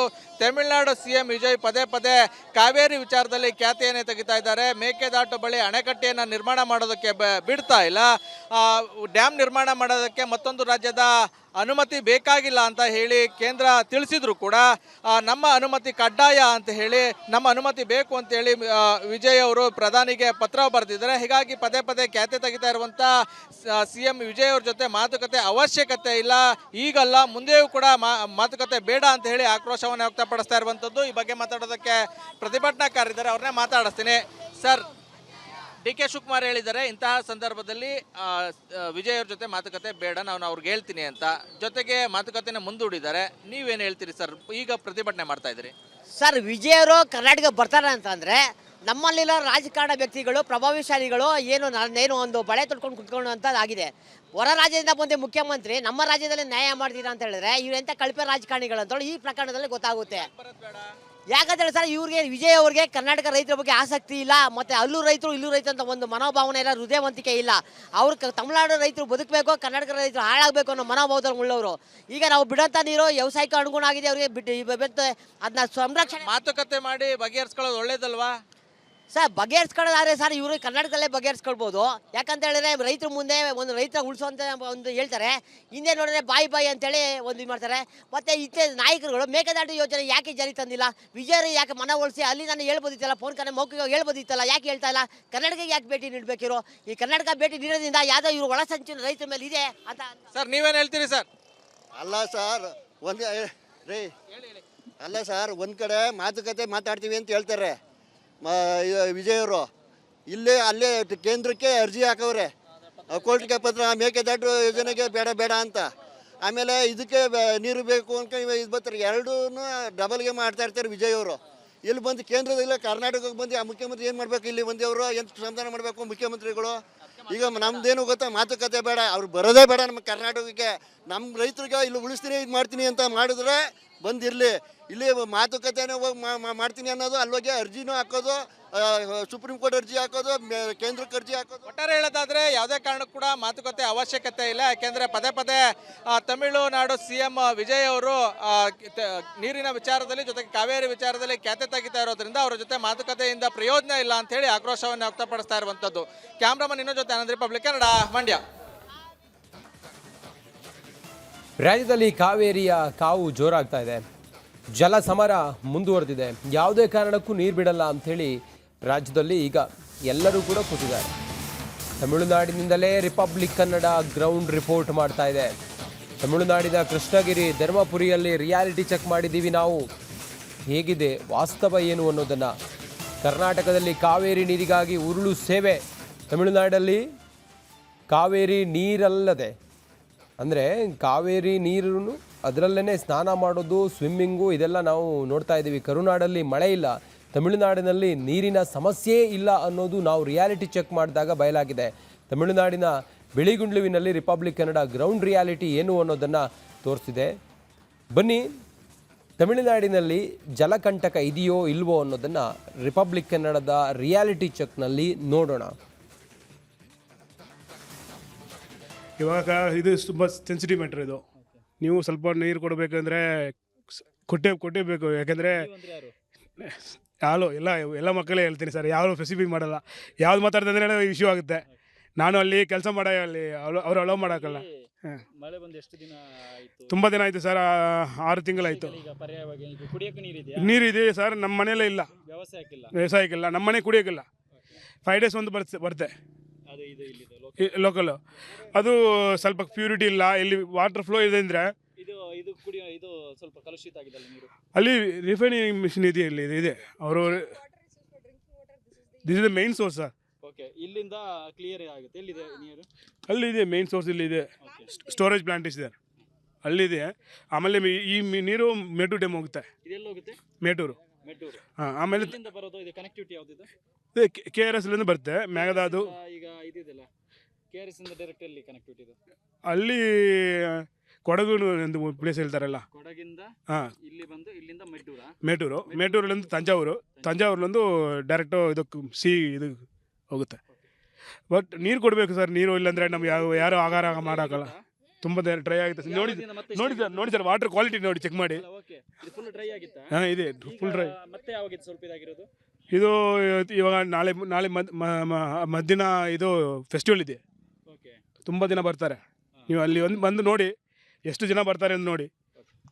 ಇವಾಗ ತಮಿಳುನಾಡಿಗೆ ನಿತ್ಯ ಕೂಡ 3,500 ಕ್ಯೂಸೆಕ್ ನೀರು ಬಿಡುಗಡೆ ಮಾಡುವಂತೆ ಮೊದಲಿಗೆ CWRC ಅಂದರೆ ಕಾವೇರಿ ನೀರು ನಿಯಂತ್ರಣ ಸಮಿತಿ ಮಾಡಿರುವಂತಹ ಶಿಫಾರಸಿಗೆ CWMA ಕಾವೇರಿ ನೀರು ನಿಯಂತ್ರಣ ಪ್ರಾಧಿಕಾರ ಅದನ್ನು ಎತ್ತಿಡಿದಂತಹ ಪರಿಣಾಮ ಇವತ್ತು ತಮಿಳುನಾಡಿಗೆ ನೀರು ಬಿಡಬೇಕು ಅನ್ನೋ ವಾದವನ್ನು ಜೊತೆಗೆ ಚರ್ಚೆ ಏನಿದೆ ದೊಡ್ಡ ಮಟ್ಟದಲ್ಲಿ ಸದ್ದಾಗ್ತಾ ಇದೆ. ಈ ಬೆನ್ನಲ್ಲೇ ರಿಪಬ್ಲಿಕ್ ಕನ್ನಡ ಖುದ್ದು ತಮಿಳುನಾಡಿನ ಅದರಲ್ಲೂ ಕೂಡ ಪ್ರಮುಖವಾಗಿ ಕೃಷ್ಣಗಿರಿ ಜಿಲ್ಲೆಯ ಅತಿ ಎತ್ತರದ ಪ್ರದೇಶದಲ್ಲಿ ನಿಂತು ಗ್ರೌಂಡ್ ರಿಪೋರ್ಟನ್ನು ಮಾಡ್ತಾ ಇದೆ. ನಿಮಗೆ ದೂರದಲ್ಲಿ ನೋಡ್ತಾ ಇರ್ಬೋದು, ಅಲ್ಲಿ ಕಾವೇರಿ ನೀರಿದೆ. ಇಲ್ಲಿ ಪ್ರಮುಖ ವಿಚಾರ ಏನಂದರೆ ಇದು ತಮಿಳುನಾಡಿನ ಕೃಷ್ಣಗಿರಿ ಜಿಲ್ಲೆಯ ಬಿಳಿಗುಂಡ್ಲಿನಲ್ಲಿ ಕಾಣ್ತಿರುವಂತಹ ದೃಶ್ಯ. ಬೆಂಗಳೂರು ಆಗಿರ್ಬೋದು, ಮೈಸೂರು, ಮಂಡ್ಯ ಭಾಗದಿಂದ ಬರ್ತಿರುವಂತಹ ನೀರು ಅನ್ನೋ ಮಾಹಿತಿಯನ್ನು ಇಲ್ಲಿರುವಂತಹ ರೈತರು ಖುದ್ದು ರಿಪಬ್ಲಿಕ್ ಕನ್ನಡಕ್ಕೆ ಕೊಟ್ಟಿರುವಂತಹ ಮಾಹಿತಿ. ಈ ಭಾಗದ ರೈತರನ್ನು ಮಾತನಾಡಿಸಿದಂತಹ ಸಂದರ್ಭದಲ್ಲಿ ನಮಗೆ ಸದ್ಯಕ್ಕೆ ವ್ಯವಸಾಯಕ್ಕೆ ತೊಂದರೆ ಆಗ್ತಾ ಇದೆ, ಬಟ್ ಕುಡಿಯಲು ಸ್ವಲ್ಪ ಪರವಾಗಿಲ್ಲ, ಬಟ್ ವ್ಯವಸಾಯಕ್ಕೆ ತೊಂದರೆ ಆಗ್ತಿದೆ ಅನ್ನೋ ಮಾಹಿತಿಯನ್ನು ನೀಡ್ತಾ ಇದ್ದಾರೆ. ಬಟ್ ಖುದ್ದು ಕರ್ನಾಟಕದ ಮಂಡ್ಯದಲ್ಲಿ ರೈತರ ವಾದ ಏನಂದರೆ ನಮಗೆ ಕುಡಿಯಲು ನೀರು ಬೇಕಂತಿದ್ದಾರೆ, ಬಟ್ ಇಲ್ಲಿಯ ಜನರು ನಮಗೆ ವ್ಯವಸಾಯಕ್ಕೆ ನೀರು ಬೇಕಂತಿದ್ದಾರೆ. ನೀವು ದೂರದಲ್ಲಿ ನೋಡ್ತಾ ಇರ್ಬೋದು, ಇವೆಲ್ಲದರ ನಡುವೆ ಕಾವೇರಿ ನೀರು ಅಲ್ಲಿ ಕಾಣ್ತಾ ಇದ್ದೇನೆ. ಆ ಒಂದು ಕಾವೇರಿ ನೀರು ನಮ್ಮ ಅಂದರೆ ಕರ್ನಾಟಕದಿಂದ ಹರಿದು ಬರ್ತಿರುವಂತಹ ಕಾವೇರಿ ನೀರಿನ ದೃಶ್ಯದಲ್ಲಿ ಕಾಣಸಿಗ್ತಾ ಇರುವಂಥದ್ದು. ಆ ಒಂದು ಜಾಗ ಅಂದರೆ ಬಿಳಿಕೊಂಡ್ಲುವಿನ ವಾಟರ್ ಮೆಜರ್ಮೆಂಟ್ ಪಾಯಿಂಟಿಗೆ ಖುದ್ದು ರಿಪಬ್ಲಿಕ್ ಕನ್ನಡ ಹೋದಂಥ ಸಂದರ್ಭದಲ್ಲಿ ಯಾವುದೇ ರೀತಿಯಲ್ಲಿ ಅನುಮತಿಯನ್ನು ಕೊಟ್ಟಿರಲಿಲ್ಲ. ಅಂದರೆ ಆ ಭಾಗದಲ್ಲಿ ಶೂಟ್ ಮಾಡಲು ಮೆಜರ್ಮೆಂಟ್ ಪಾಯಿಂಟ್ ಎಷ್ಟಿದೆ ಅನ್ನೋ ತೋರಿಸಲು ನಮಗೆ ಅನುಮತಿಯನ್ನು ನಿರಾಕರಣೆ ಮಾಡಿದಂಥ ಹಿನ್ನೆಲೆ ಅದರ ಸುತ್ತಮುತ್ತಲ ಪ್ರದೇಶದ, ಅದರಲ್ಲೂ ಕೂಡ ಪ್ರಮುಖವಾಗಿ ಅತಿ ಎತ್ತರದ ಪ್ರದೇಶದಲ್ಲಿ ನಿಂತು ಇವತ್ತು ರಿಪಬ್ಲಿಕ್ ಕನ್ನಡ ಗ್ರೌಂಡ್ ರಿಪೋರ್ಟ್ ಅನ್ನು ಮಾಡ್ತಾ ಇದೆ. ದೂರದಲ್ಲಿ ಕಾವೇರಿ ನೀರನ್ನು ನೋಡ್ತಾ ಇರ್ಬೋದು. ಈ ಭಾಗದ ಜನರೇನಿದ್ದಾರೆ ಅದೇ ನೀರಿಂದ ವ್ಯವಸಾಯವನ್ನು ಕೂಡ ಮಾಡ್ತಾ ಇರುವಂಥದ್ದು. ವ್ಯವಸಾಯಕ್ಕೆ ಅದೇ ನೀರನ್ನು ಡಿಪೆಂಡ್ ಆಗಿದ್ದಾರೆ ಅನ್ನೋ ಮಾಹಿತಿಯನ್ನು ಖುದ್ದು ರಿಪಬ್ಲಿಕ್ ಕನ್ನಡದ ಮುಂದೆ ಈ ಭಾಗದ ರೈತರು ಕೊಟ್ಟಿರುವಂತಹ ಮಾಹಿತಿ. ಇವೆಲ್ಲದರ ನಡುವೆ ಒಂದು ಭಾಗದಲ್ಲಿ ತಮಿಳುನಾಡಿನ ಕೃಷ್ಣಗಿರಿ ಜಿಲ್ಲೆಯ ಬಿಳಿಕೊಂಡ್ಲು ಅಂದರೆ ಕಾವೇರಿ ಮೆಜರ್ಮೆಂಟ್ ಪಾಯಿಂಟ್ ಇರುವಂತಹ, ವಾಟರ್ ಮೆಜರ್ಮೆಂಟ್ ಪಾಯಿಂಟ್ ಇರುವಂತಹ ಈ ಭಾಗದ ಜನರಿಗೆ ವ್ಯವಸಾಯಕ್ಕೆ ನೀರು ಬೇಕು, ಬಟ್ ಕರ್ನಾಟಕದ ಮಂಡ್ಯ ಭಾಗದ ಜನರಿಗೆ ಕುಡಿಯಲು ನೀರು ಬೇಕು. ಇವೆಲ್ಲದರ ನಡುವೆ ಸರ್ಕಾರ ಇದೀಗ ಯಾವ ನಿರ್ಧಾರ ಕೈಗೊಳ್ಳುತ್ತೆ ಅನ್ನೋ ಪ್ರಶ್ನೆ ಮೂಡುತ್ತೆ. ವ್ಯವಸಾಯಕ್ಕೆ ನೀರು ಕೊಡುತ್ತೆ ಅಥವಾ ಆ ಭಾಗದ ರೈತರ, ತಮ್ಮ ರಾಜ್ಯದ ರೈತರ ಕುಡಿಯಲು ನೀರು ಕೊಡುತ್ತೆ, ಅಥವಾ ಆ ಭಾಗದ ರೈತರ ಧ್ವನಿಗೆ ಅವರ ಬೇಡಿಕೆಯನ್ನು ಈಡೇರಿಸುವ ನಿಟ್ಟಿನಲ್ಲಿ ಈ ಒಂದು CWMA ಏನು ಶಿಫಾರಸು ಮಾಡಿದೆ ಅದಕ್ಕೇನಾದರೂ ಪರ್ಯಾಯವಾಗಿ ಬೇರೆ ವ್ಯವಸ್ಥೆ ಮಾಡುತ್ತಾ ಅನ್ನೋ ಪ್ರಶ್ನೆ ಇದೀಗ ಉಟ್ಕೊಂಡಿದೆ. ಇವೆಲ್ಲದರ ನಡುವೆ ಸದ್ಯಕ್ಕೆ ತಮಿಳುನಾಡಿನ ಕೃಷ್ಣಗಿರಿ ಜಿಲ್ಲೆಯಲ್ಲಿ ರಿಪಬ್ಲಿಕ್ ಕನ್ನಡ ಗ್ರೌಂಡ್ ರಿಪೋರ್ಟ್ ಮಾಡಿದಂಥ ಸಂದರ್ಭದಲ್ಲಿ, ಜೊತೆಗೆ ಈ ಭಾಗದ ರೈತರನ್ನು ಮಾತನಾಡಿಸಿದಂಥ ಸಂದರ್ಭದಲ್ಲಿ ಅವರಿಗೆ 2 ತಿಂಗಳಿನ ಸಮಸ್ಯೆ ಆಗ್ತದೆ, ವ್ಯವಸಾಯಕ್ಕೆ ನೀರು ಬೇಕಂತಿದ್ದಾರೆ. ಇವೆಲ್ಲದರ ನಡುವೆ ಸರ್ಕಾರ ಏನು ನಿರ್ಧಾರ ಕೈಗೊಳ್ಳುತ್ತೆ ಅನ್ನೋ ಪ್ರಶ್ನೆ ಮೂಡುತ್ತೆ. ಯಾಕೆಂದರೆ ಇಲ್ಲೇ ತಮಿಳುನಾಡಿನಲ್ಲಿ ಕಾವೇರಿ ನೀರಿನ ದೃಶ್ಯ ಕೂಡ ರಿಪಬ್ಲಿಕ್ ಕನ್ನಡದಲ್ಲಿ ಕ್ಯಾಮರಾದಲ್ಲಿ ಸೆರೆಯಾಗಿರುವಂತಹ ಹಿನ್ನೆಲೆ ಈಗ ಮೂಡ್ತಾ ಇರುವಂತಹ ಪ್ರಶ್ನೆ, ಇದು ಚರ್ಚಾ ಹಂತದಲ್ಲಿರುವಾಗಲೇ ಸರ್ಕಾರ ಏನಾದರೂ ನೀರು ಬಿಟ್ಟಿತಾ ಅನ್ನೋ ಪ್ರಶ್ನೆ ಇದೀಗ ಮೂಡ್ತಾ ಇದೆ. ಕ್ಯಾಮರಾ ಪರ್ಸನ್ ಮಂಜುನಾಥ್ ದೇವನಹಳ್ಳಿ ಜೊತೆ ಸತ್ತ, ರಿಪಬ್ಲಿಕ್ ಕನ್ನಡ, ತಮಿಳುನಾಡು. ನೋಡಿ, ಹೋಟೆಲ್ ಮಾಲಕರಿಗೆ ಕೇಂದ್ರ ಸರ್ಕಾರ ಗುಡ್ ನ್ಯೂಸ್ ಏನೋ ನೀಡ್ತಾ ಇದೆ. 200 ರೂಪಾಯಿ ಸಿಲಿಂಡರ್ ದರವನ್ನು ಇಳಿಸ್ತಾ ಇದೆ. ಆದರೆ ಹೋಟೆಲ್ನಲ್ಲಿ 15 ರೂಪಾಯಿ ಇದ್ದಿದ್ದು ಕಾಫಿ 17 ರೂಪಾಯಿ ಮಾಡೋರಲ್ಲ, ಅದು ವಾಪಸ್ 15 ರೂಪಾಯಿಗೆ ಬರ್ತಾರೆ ಅನ್ನೋದೇ ಡೌಟು. ನೋಡಿ, ಈಗ LPG ಸಿಲಿಂಡರ್ ದರ ಇಳಿಕೆ ಆಗಿದೆ. ಬೆಂಗಳೂರಲ್ಲಿ ಕಮರ್ಷಿಯಲ್ ಸಿಲಿಂಡರ್ ದರ 200 ರೂಪಾಯಿ ಇಳಿಕೆ ಆಗಿದೆ. ಬೆಂಗಳೂರಲ್ಲಿ 19 kg ಸಿಲಿಂಡರ್ ದರ 2820 ರೂಪಾಯಿನೋ ಆಗಿದೆ. ಆಯಿತಾ. ದೆಹಲಿಯಲ್ಲಿ 19 kg ಸಿಲಿಂಡರ್ ದರ 202 ರೂಪಾಯಿ ಇಳಿಕೆ ಆಗಿದೆ. ಕೋಲ್ಕತ್ತಾದಲ್ಲಿ 19 kg ಸಿಲಿಂಡರ್ ದರ 209 ರೂಪಾಯಿ ಇಳಿಕೆ ಆಗಿದೆ. ಗೃಹ ಬಳಕೆ ಸಿಲಿಂಡರ್ ದರದಲ್ಲಿ ಬದಲಾವಣೆ ಇಲ್ಲ. ಗೃಹ ಬಳಕೆ ಸಿಲಿಂಡರಲ್ಲಿ ಯಾವುದೇ ರೀತಿ ಬದಲಾವಣೆ ಇಲ್ಲ. ಆದರೆ ಕಮರ್ಷಿಯಲ್ ಸಿಲಿಂಡರಲ್ಲಿ 200 ರೂಪಾಯಿ ಇಳಿಕೆ ಆಗಿದೆ. ಆದರೆ ಏರ್ಸಿರೋ ರೇಟು ಈಗ ಒಂದು ಕಾಫಿಗೆ 15 ರೂಪಾಯಿ ಇತ್ತು ಮುಂಚೆ, ಈಗ 17 ರೂಪಾಯಿ ಮಾಡಿದ್ದಾರೆ. ಆ 2 ರೂಪಾಯಿ ಕಮ್ಮಿ ಮಾಡ್ತಾರಾ? ಮಾಡಲ್ಲ. ಅದು ಹಂಗೆ ಮುಂದಕ್ಕೆ ಹೋಗುತ್ತೆ. ಸೊ ಇದೇ ಸಮಸ್ಯೆ. ನೋಡಿ, ಒಟ್ಟಲ್ಲಿ ವ್ಯಾಪಾರಸ್ಥರಿಗೆ, ಕಮರ್ಷಿಯಲ್ ಸಿಲಿಂಡರನ್ನು ಬಳಸೋರಿಗೆ ಗುಡ್ ನ್ಯೂಸ್ ಅಂತ ಹೇಳಿದ್ರೆ ತಪ್ಪಾಗಲಿಕ್ಕಿಲ್ಲ.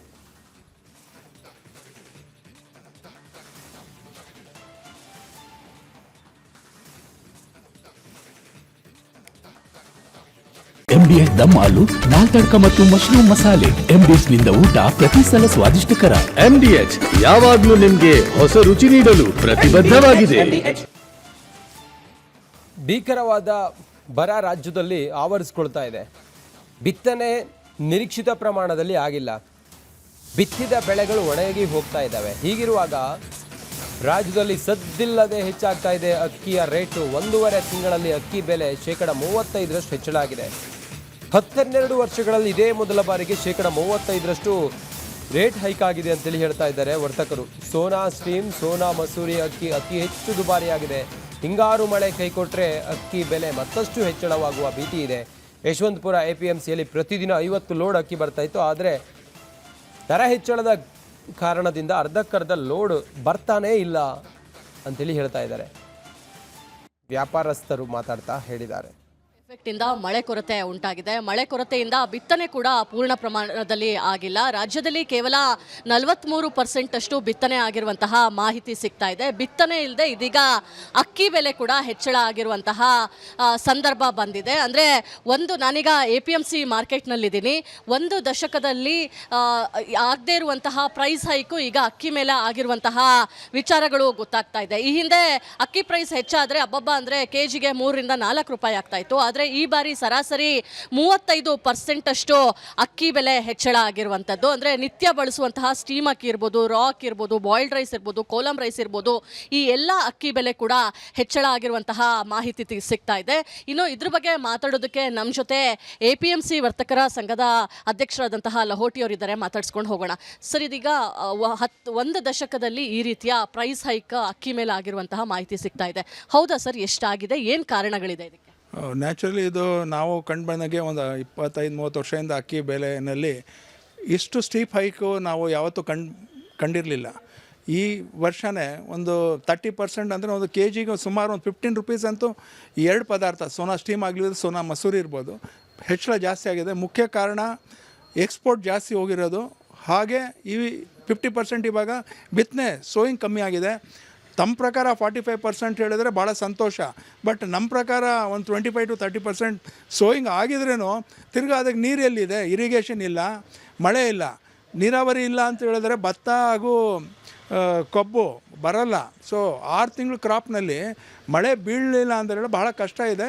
ಕುಡಿಯೋ ನೀರು ಸಮಸ್ಯೆ ಇರೋವಾಗ ಸರ್ಕಾರನೂ ನೀವು ಬಿತ್ತನೆಗೆ ಬೇರೆ ಆಲ್ಟರ್ನೇಟ್ ಹುಡ್ಕೊಳ್ಳಿ ಅಂತ ಹೇಳೋವಾಗ ಈ 2 ಪದಾರ್ಥ ಸೋನಾ ಮಸೂರಿ ಹಾಗೂ ಯಾವುದು ಲೋಯೆಸ್ಟ್ ಸ್ಟೇಪಲ್ ಡಯಟ್ ಇತ್ತು ಜನಸಾಮಾನ್ಯಕ್ಕೆ, ಅದು ಈ ಪರಿಸ್ಥಿತಿಯಲ್ಲಿ ಯಾವುದು ಆಲ್ಟರ್ನೇಟ್ ಇಲ್ಲ. ಹಾಗೆ ಬೇರೆ ಹೊಸ ಕ್ರಾಪು ಬರೋಕ್ಕೆ ನಮಗೆ ಲಕ್ಷಣಗಳು ಕಾಣಿಸ್ತಾ ಇಲ್ಲ.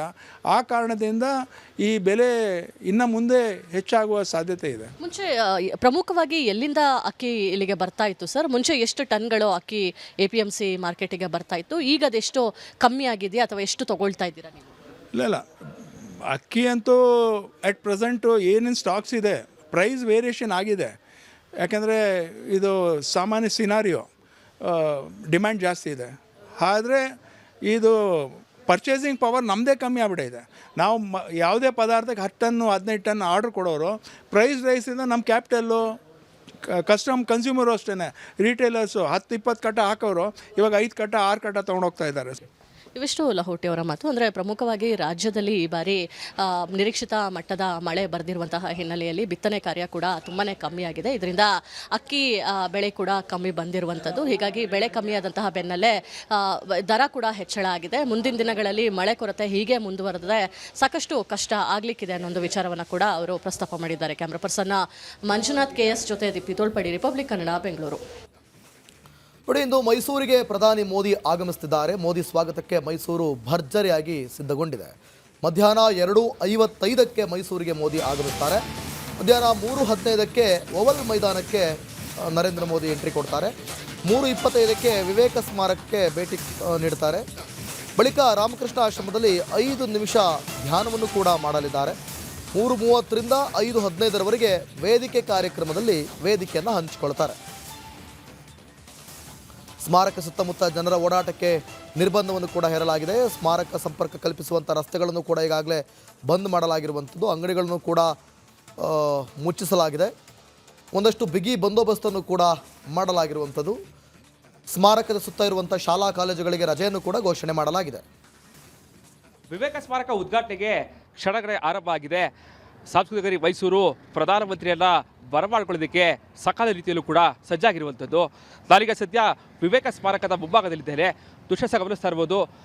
ನಾರಾಯಣ ಶಾಸ್ತ್ರಿ ರಸ್ತೆಯಲ್ಲಿ ಬರುವಂತಹ ಏನು ವಿವೇಕ ಸ್ಮಾರಕ ಇದಾಗಿರುವಂಥದ್ದು. 1892ರಲ್ಲಿ ಸ್ವಾಮಿ ವಿವೇಕಾನಂದರು ಈ ಒಂದು ಸ್ಥಳದಲ್ಲಿ ಏನು ಬಂದು ವಾಸ್ತವ್ಯನ ಹೂಡಿದರು. ಸೊ ಹೀಗಾಗಿ ಈ ಒಂದು ಸ್ಥಳವನ್ನು ವಿವೇಕ ಸ್ಮಾರಕವಾಗಿ ಈಗ ಬದಲಾವಣೆ ಮಾಡಲಾಗಿದೆ. ರಾಮಕೃಷ್ಣ ಆಶ್ರಮದ ವತಿಯಿಂದ ಸುಮಾರು 45 ಕೋಟಿ ವೆಚ್ಚದಲ್ಲಿ ಈ ಒಂದು ವಿವೇಕ ಸ್ಮಾರಕವನ್ನು ಸಿದ್ಧಪಡಿಸಿರುವಂಥದ್ದು. ದೃಶ್ಯ ಗಮನಿಸ್ತಾ ಇರ್ಬೋದು. ಈಗಾಗಲೇ ಸಂಪೂರ್ಣವಾಗಿ ಉದ್ಘಾಟನೆಗೆ ಸಜ್ಜಾಗಿರುವಂಥದ್ದು. ಈಗಾಗಲೇ ವಿವಿಧ ಬಗೆಯ ಹೂಗಳನ್ನು ಕೂಡ ಈಗಾಗಲೇ ಅಲಂಕಾರ ಮಾಡಲಾಗಿದೆ. ಜೊತೆಗೆ ಕೇಸರಿ ಬಣ್ಣದ ಏನೊಂದು ಬಟ್ಟೆಯನ್ನು ಕೂಡ ಸುತ್ತಲೂ ಕೂಡ ವಿವೇಕ ಸ್ಮಾರಕದ ಸುತ್ತಲೂ ಕೂಡ ಹಾಕಲಾಗಿರುವಂಥದ್ದು. ಜೊತೆಗೆ ಇಲ್ಲೂ ಕೂಡ ಮುಂಭಾಗದಲ್ಲೂ ಕೂಡ ಏನೋ ಸ್ವಾಮಿ ವಿವೇಕಾನಂದರು ಇದ್ದಂತಹ ಸ್ಥಳ ಏನಿದೆ ಆ ಒಂದು ಸ್ಥಳಕ್ಕೆ ಇವತ್ತು ಪ್ರಧಾನಮಂತ್ರಿ ಮೋದಿಯವರು ಕೂಡ ಭೇಟಿಯನ್ನು ಕೊಟ್ಟು ಅಲ್ಲೂ ಕೂಡ ಕೆಲ ಹೊತ್ತು ಅಂದರೆ ಒಂದು 10 ನಿಮಿಷಗಳ ಕಾಲ ಅಲ್ಲಿರುವಂತಹ ಫೋಟೋಗಳನ್ನು ಕೂಡ ವೀಕ್ಷಣೆ ಮಾಡಲಿದ್ದಾರೆ. ಸೊ ಹೀಗಾಗಿ ಅದಕ್ಕೆ ಬೇಕಾದಂತಹ ಸಿದ್ಧತೆಗಳು ಕೂಡ ಈಗಾಗಲೇ ಮಾಡಿಕೊಂಡಿರುವಂಥದ್ದು. ಇಂದು ಮಧ್ಯಾಹ್ನ 2:30ಕ್ಕೆ ಮೈಸೂರಿಗೆ ಆಗಮಿಸುವಂತಹ ಮೋದಿಯವರು ಈ ಒಂದು ಸ್ಥಳಕ್ಕೆ ಬರುವಂಥದ್ದು. ಜೊತೆಗೆ ಇಡೀ ಮೈಸೂರು ಮೋದಿಯವರನ್ನು ಬರಮಾಡ್ಕೊಳ್ಳೋದಕ್ಕೆ ಸಕಲ ರೀತಿಯಲ್ಲೂ ಕೂಡ ಸಿದ್ಧ ಆಗಿರುವಂಥದ್ದು. ಈಗಾಗಲೇ ಈ ಒಂದು ರಸ್ತೆಯಲ್ಲಿದೆ, ಈ ರಸ್ತೆಯ ಸುತ್ತಲೂ ಕೂಡ ಬ್ಯಾರಿಕೇಡ್ಗಳನ್ನು ಹಾಕಿ ಈಗಾಗಲೇ ಸಾಕಷ್ಟು ಸಿದ್ಧಪಡಿಸಿರುವಂಥದ್ದು. ಜೊತೆಗೆ ಆ ಮುಂಭಾಗದಲ್ಲೂ ಕೂಡ ಇಲ್ಲಿ ಅಂದರೆ ವಿವೇಕ ಸ್ಮಾರಕ ಇರುವಂತಹ ಸ್ಥಳ ಏನಿದೆ ಆ ಸ್ಥಳದಲ್ಲೂ ಕೂಡ ಸಾಕಷ್ಟು ಸಕಲ ರೀತಿಯಲ್ಲೂ ಕೂಡ ಸಿದ್ಧಪಡಿಸಿರುವಂಥದ್ದು.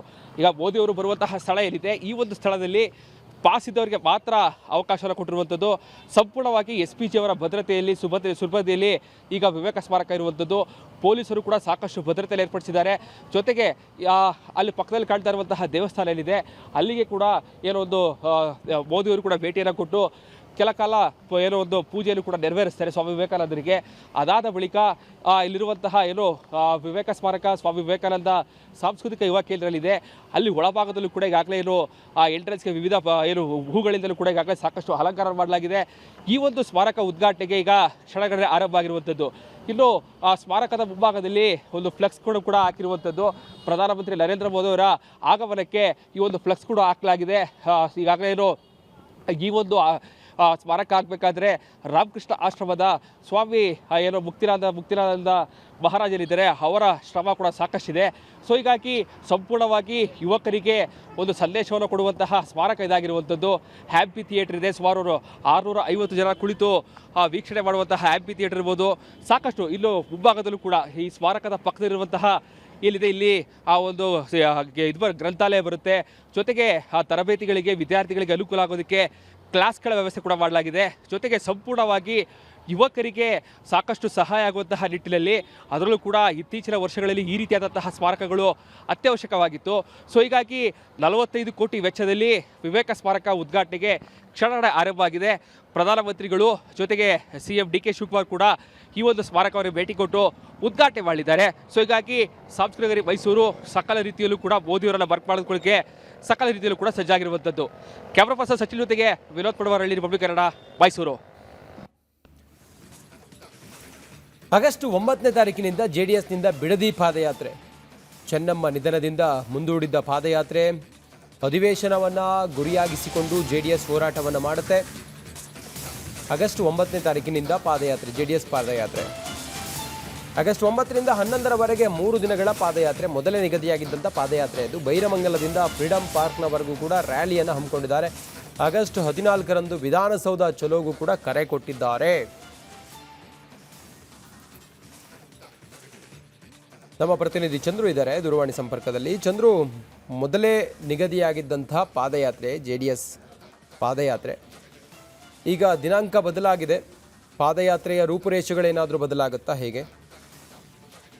ರಜಿತ್, ಖಂಡಿತವಾಗ್ಲು ಈಗಾಗಲೇ ಬಿಡದಿ ಟೌನ್ಶಿಪ್ ಅನ್ನ ವಿರೋಧಿಸಿ JDS ಪಾದಯಾತ್ರೆಯನ್ನ ಹಮ್ಮಿಕೊಂಡಿತ್ತು. ಇದೇ ಜುಲೈ 30ರಿಂದ ಆಗಸ್ಟ್ 1ವರೆಗೂ 3 ದಿನಗಳ ಕಾಲ ಪಾದಯಾತ್ರೆಯನ್ನ ಹಮ್ಮಿಕೊಳ್ಳಲಾಗಿತ್ತು. ಆದ್ರೆ ಆಗ ದೇವೇಗೌಡ ಅವರ ಪತ್ನಿ ಚೆನ್ನಮ್ಮ ಅವರ ನಿಧನದಿಂದಾಗಿ ಪಾದಯಾತ್ರೆಯನ್ನ ಮುಂದೂಡಲಾಗಿತ್ತು. ಸೊ ಈಗ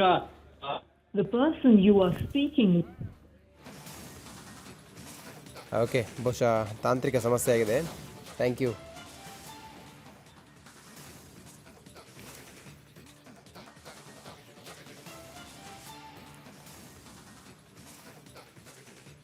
ಕಾಂಗ್ರೆಸ್ ಹೈಕಮಾಂಡ್ ಹಿಂದೆಲ್ಲ ವೀಕ್ ಹೈಕಮಾಂಡ್ ಅನ್ನೋ ಟೀಕೆಗಳಿಗೆ ಗುರಿ ಆಗ್ತಾ ಇತ್ತು. ಆದರೆ ಇತ್ತೀಚಿನ ದಿನಗಳಲ್ಲಿ ಏನಾಗ್ತಾ ಇದೆ, ದಿನಗಳು ಬದಲಾದಂತೆ ಕಾಣ್ತಾ ಇದೆ. ಕೇರಳ ಚುನಾವಣೆ ಗೆಲುವಿನ ಬಳಿಕ ಕಾಂಗ್ರೆಸ್ ಹೈಕಮಾಂಡ್ ಸ್ಟ್ರಾಂಗ್ ಎಂಬ ಸಂದೇಶ ರವಾನಿಸ್ತಾ ಇದೆ. ಹೇಗೆ ಅಂತೀರಾ? ಈ ಸ್ಟೋರಿ ನೋಡಿ.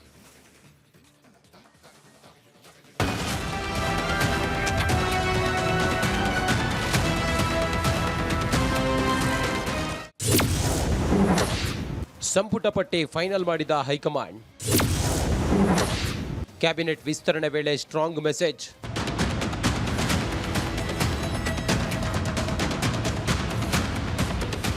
ಕೊನೆಗೂ ಸಂಪುಟ ವಿಸ್ತರಣೆ ಪ್ರಹಸನಕ್ಕೆ ತೆರೆ ಬಿದ್ದಿದೆ. ಅಳೆದು ತೂಗಿ ಕಾಂಗ್ರೆಸ್ ಹೈಕಮಾಂಡ್ ನೂತನ ಸಚಿವರ ಪಟ್ಟಿಯನ್ನ ಫೈನಲ್ ಮಾಡಿದೆ. ಇಂದು ರಾತ್ರಿ ಅಥವಾ ಸೋಮವಾರ ಬೆಳಿಗ್ಗೆ ಮಿನಿಸ್ಟರ್ಸ್ ಲೀಸ್ಟ್ CM ಕೈ ಸೇರಲಿದೆ. ಆದರೆ ಕ್ಯಾಬಿನೆಟ್ ವಿಸ್ತರಣೆ ವೇಳೆ ಹೈಕಮಾಂಡ್ ಸ್ಟ್ರಾಂಗ್ ಮೆಸೇಜ್ ಪಾಸ್ ಮಾಡಿದೆ. ಹೌದು, ಕಳೆದ ಕೆಲ ವರ್ಷಗಳಿಂದ ಕಾಂಗ್ರೆಸ್ ಹೈಕಮಾಂಡ್ ಟೀಕೆಗಳಿಗೆ ಗುರಿಯಾಗಿತ್ತು. ಸರಿಯಾದ ನಾಯಕತ್ವವಿಲ್ಲ, ರಾಹುಲ್ ಗಾಂಧಿಗೆ ರಾಜಕೀಯ ಅನುಭವವಿಲ್ಲ, ಪಕ್ಷಕ್ಕೆ ದೂರದೃಷ್ಟಿ ಇಲ್ಲ, ಬೇಕಾಬಿಟ್ಟಿ ನಿರ್ಧಾರ ಮಾಡ್ತಾರೆ ಎಂಬ ಮಾತುಗಳು ಕೇಳಿ ಬರ್ತಿತ್ತು. ಆದರೆ ಭಾರತ್ ಜೋಡೋ ಯಾತ್ರೆ ಮಾಡಿ ದೇಶದ ಉದ್ದಗಲ ತಿರುಗಿದ ಮೇಲೆ ರಾಹುಲ್ ಗಾಂಧಿಗೆ ದೇಶದ ವಸ್ತುಸ್ಥಿತಿ ಗಮನಕ್ಕೆ ಬಂತು. ಕಳೆದ 3 ವರ್ಷಗಳಿಂದ ಸಕ್ರಿಯವಾಗಿ ಪಕ್ಷದ ಚಟುವಟಿಕೆಗಳಲ್ಲಿ ಭಾಗಿಯಾಗಿದ್ದರು. ಇತ್ತೀಚೆಗೆ ನಡೆದ ಪಂಚ ರಾಜ್ಯಗಳ ಚುನಾವಣೆ ಪೈಕಿ ಕೇರಳ ಚುನಾವಣೆ ಗೆಲುವು ಕಾಂಗ್ರೆಸ್ಗೆ ಹೊಸ ಹುಮ್ಮಸ್ಸು ಕೊಟ್ಟಿದೆ. ಪಕ್ಷದಲ್ಲಿ ನಾನಾ ಬದಲಾವಣೆ ಮಾಡುತ್ತಿದೆ. ಅದರ ಎಫೆಕ್ಟ್ ಈಗ ರಾಜ್ಯ ಕ್ಯಾಬಿನೆಟ್ ವಿಸ್ತರಣೆ ಮೇಲೂ ತಟ್ಟಿದೆ. ಅವರು ಕೂಡ ಅವ್ರಿಗೇನು ಹೇಳಬೇಕು, ಅವ್ರಿಗೆ ವಾದ ಮಾಡಿದ್ದಾರೆ, ಯಾರ್ಯಾರು ಇರ್ಬೇಕಂತ ಹೇಳಿದ್ದಾರೆ. ಲಾಸ್ಟ್ ಟೈಮ್ 8 ಜನ ಆಗುತ್ತೆ, ಹಾಗೆ ಆಗಿತ್ತು ಅದು. ಆಮ್ಯಾಗ ಪಟ್ಟಿ ಬಂತು, ಇವರೆಲ್ಲ ಹೇಳಿ ಬಂದಿದ್ರು, ಆಮ್ಯಾಗ ಪಟ್ಟಿ ಆಯಿತು. ಈಗ ಹಂಗೆ ಸೇಮ್. ಎಸ್, 3 ಬಾರಿ ಕ್ಯಾಬಿನೆಟ್ ವಿಸ್ತರಣೆಗೆ ರಾಜ್ಯ ನಾಯಕರು ದೆಹಲಿಗೆ ಹೋಗಿ ಬಂದಿದ್ದಾರೆ. ತಮ್ಮ ಆಪ್ತರಿಗೆ ಸಚಿವ ಸ್ಥಾನ ಕೊಡಿಸಬೇಕು ಅಂತ ಹಲವು ಪಟ್ಟುಗಳನ್ನು ರಾಜ್ಯ ನಾಯಕರು ಹಾಕಿದ್ರು. ಆದರೆ ರಾಜ್ಯ ನಾಯಕರ ಬೇಡಿಕೆ ಮತ್ತು ಪಟ್ಟುಗಳಿಗೆ ಕಾಂಗ್ರೆಸ್ ಹೈಕಮಾಂಡ್ ಜಗ್ಗಲೇ ಇಲ್ಲ. ನಾವು ಸಮಯ ಕೊಡುವವರೆಗೂ ಕಾಯಿರಿ ಎಂದು ರಾಜ್ಯ ನಾಯಕರನ್ನೇ ಕಾಯಿಸಿದೆ. ಸಚಿವಾಕಾಂಕ್ಷಿಗಳು ಹೈಕಮಾಂಡ್ ಅಂದ್ರೆ ಏನು ಎಂಬ ಬಿಸಿ ಮುಟ್ಟಿಸಿದೆ. ಈ ಮೂಲಕ ಹೈಕಮಾಂಡ್ ನಿರ್ಧಾರವೇ ಅಂತಿಮ. ಯಾರೂ ಕೂಡ ಹೈಕಮಾಂಡ್ ಬೆದರಿಸಲು ಸಾಧ್ಯವಿಲ್ಲ. ಹೈಕಮಾಂಡ್ ಕಳುಹಿಸಿದ ಸಚಿವರ ಪಟ್ಟಿಗೆ ಅಂತಿಮ ಎಂಬ ಸಂದೇಶವನ್ನೇ ರಾಜ್ಯ ನಾಯಕರಿಗೆ ರವಾನಿಸಿದೆ. ಈಗ ಕ್ಯಾಬಿನೆಟ್ ಮಂತ್ರಿಮಂಡಲ ವಿಸ್ತರಣೆ ವಿಚಾರದಲ್ಲಿ ಈಗಾಗಲೇ ನಮ್ಮ ವರಿಷ್ಠ ನಾಯಕತ್ವ ಎಲ್ಲರಲ್ಲೂ ಸಹ ಮಾತಾಡಿದ್ದಾರೆ. ಅದರಲ್ಲಿ ಮುಖ್ಯಮಂತ್ರಿಗಳಾದ ಡಿ.ಕೆ. ಶಿವಕುಮಾರ್ ಅವರು, ನಿಕಟಪೂರ್ವ ಮುಖ್ಯಮಂತ್ರಿಗಳಾದ ಸಿದ್ದರಾಮಯ್ಯನವರು ಹಾಗೂ ಪ್ರದೇಶ ಕಾಂಗ್ರೆಸ್ ಕಮಿಟಿಯ ಅಧ್ಯಕ್ಷರಾದ ನನ್ನಲ್ಲೂ ಸಹ ಚರ್ಚೆ ಮಾಡಿ, ನಮ್ಮಲ್ಲಿ ಎಲ್ಲ ರೀತಿಯ ಚರ್ಚೆಯನ್ನ ಮಾಡಿ ನಾವು ಒಂದು ಪರೀಕ್ಷೆಯನ್ನು ಮುಗಿಸಿದ್ದೀವಿ. ಫಲಿತಾಂಶವನ್ನ ಕಾಯ್ತಾ ಇದ್ದೀವಿ ಅಷ್ಟೇ. ಫಲಿತಾಂಶ ಅದು ಆದಷ್ಟು ಬೇಗ ಪ್ರಕಟಣೆ ಆಗುತ್ತೆ ಅನ್ನೋದು ನನ್ನ ಭಾವನೆ. ಒಟ್ಟಲ್ಲಿ ಕಾಂಗ್ರೆಸ್ ಹೈಕಮಾಂಡ್ ಬದಲಾಗಿದೆ. ಮುಂದಿನ ಚುನಾವಣೆ ದೃಷ್ಟಿಯಿಂದ ಪಕ್ಷದಲ್ಲಿ ಹಲವು ಬದಲಾವಣೆ ಮಾಡುತ್ತಿದೆ. ಹೊಸ ನಾಯಕತ್ವ ಬರಬೇಕೆಂದು ಹಲವು ಪ್ರಯೋಗಗಳನ್ನು ಪ್ರಯೋಗಿಸುತ್ತಿದೆ. ಇದು ಎಷ್ಟರ ಮಟ್ಟಿಗೆ ಸಕ್ಸಸ್ ಆಗುತ್ತೆ ಅನ್ನೋದೇ ಸದ್ಯದ ಕುತೂಹಲ.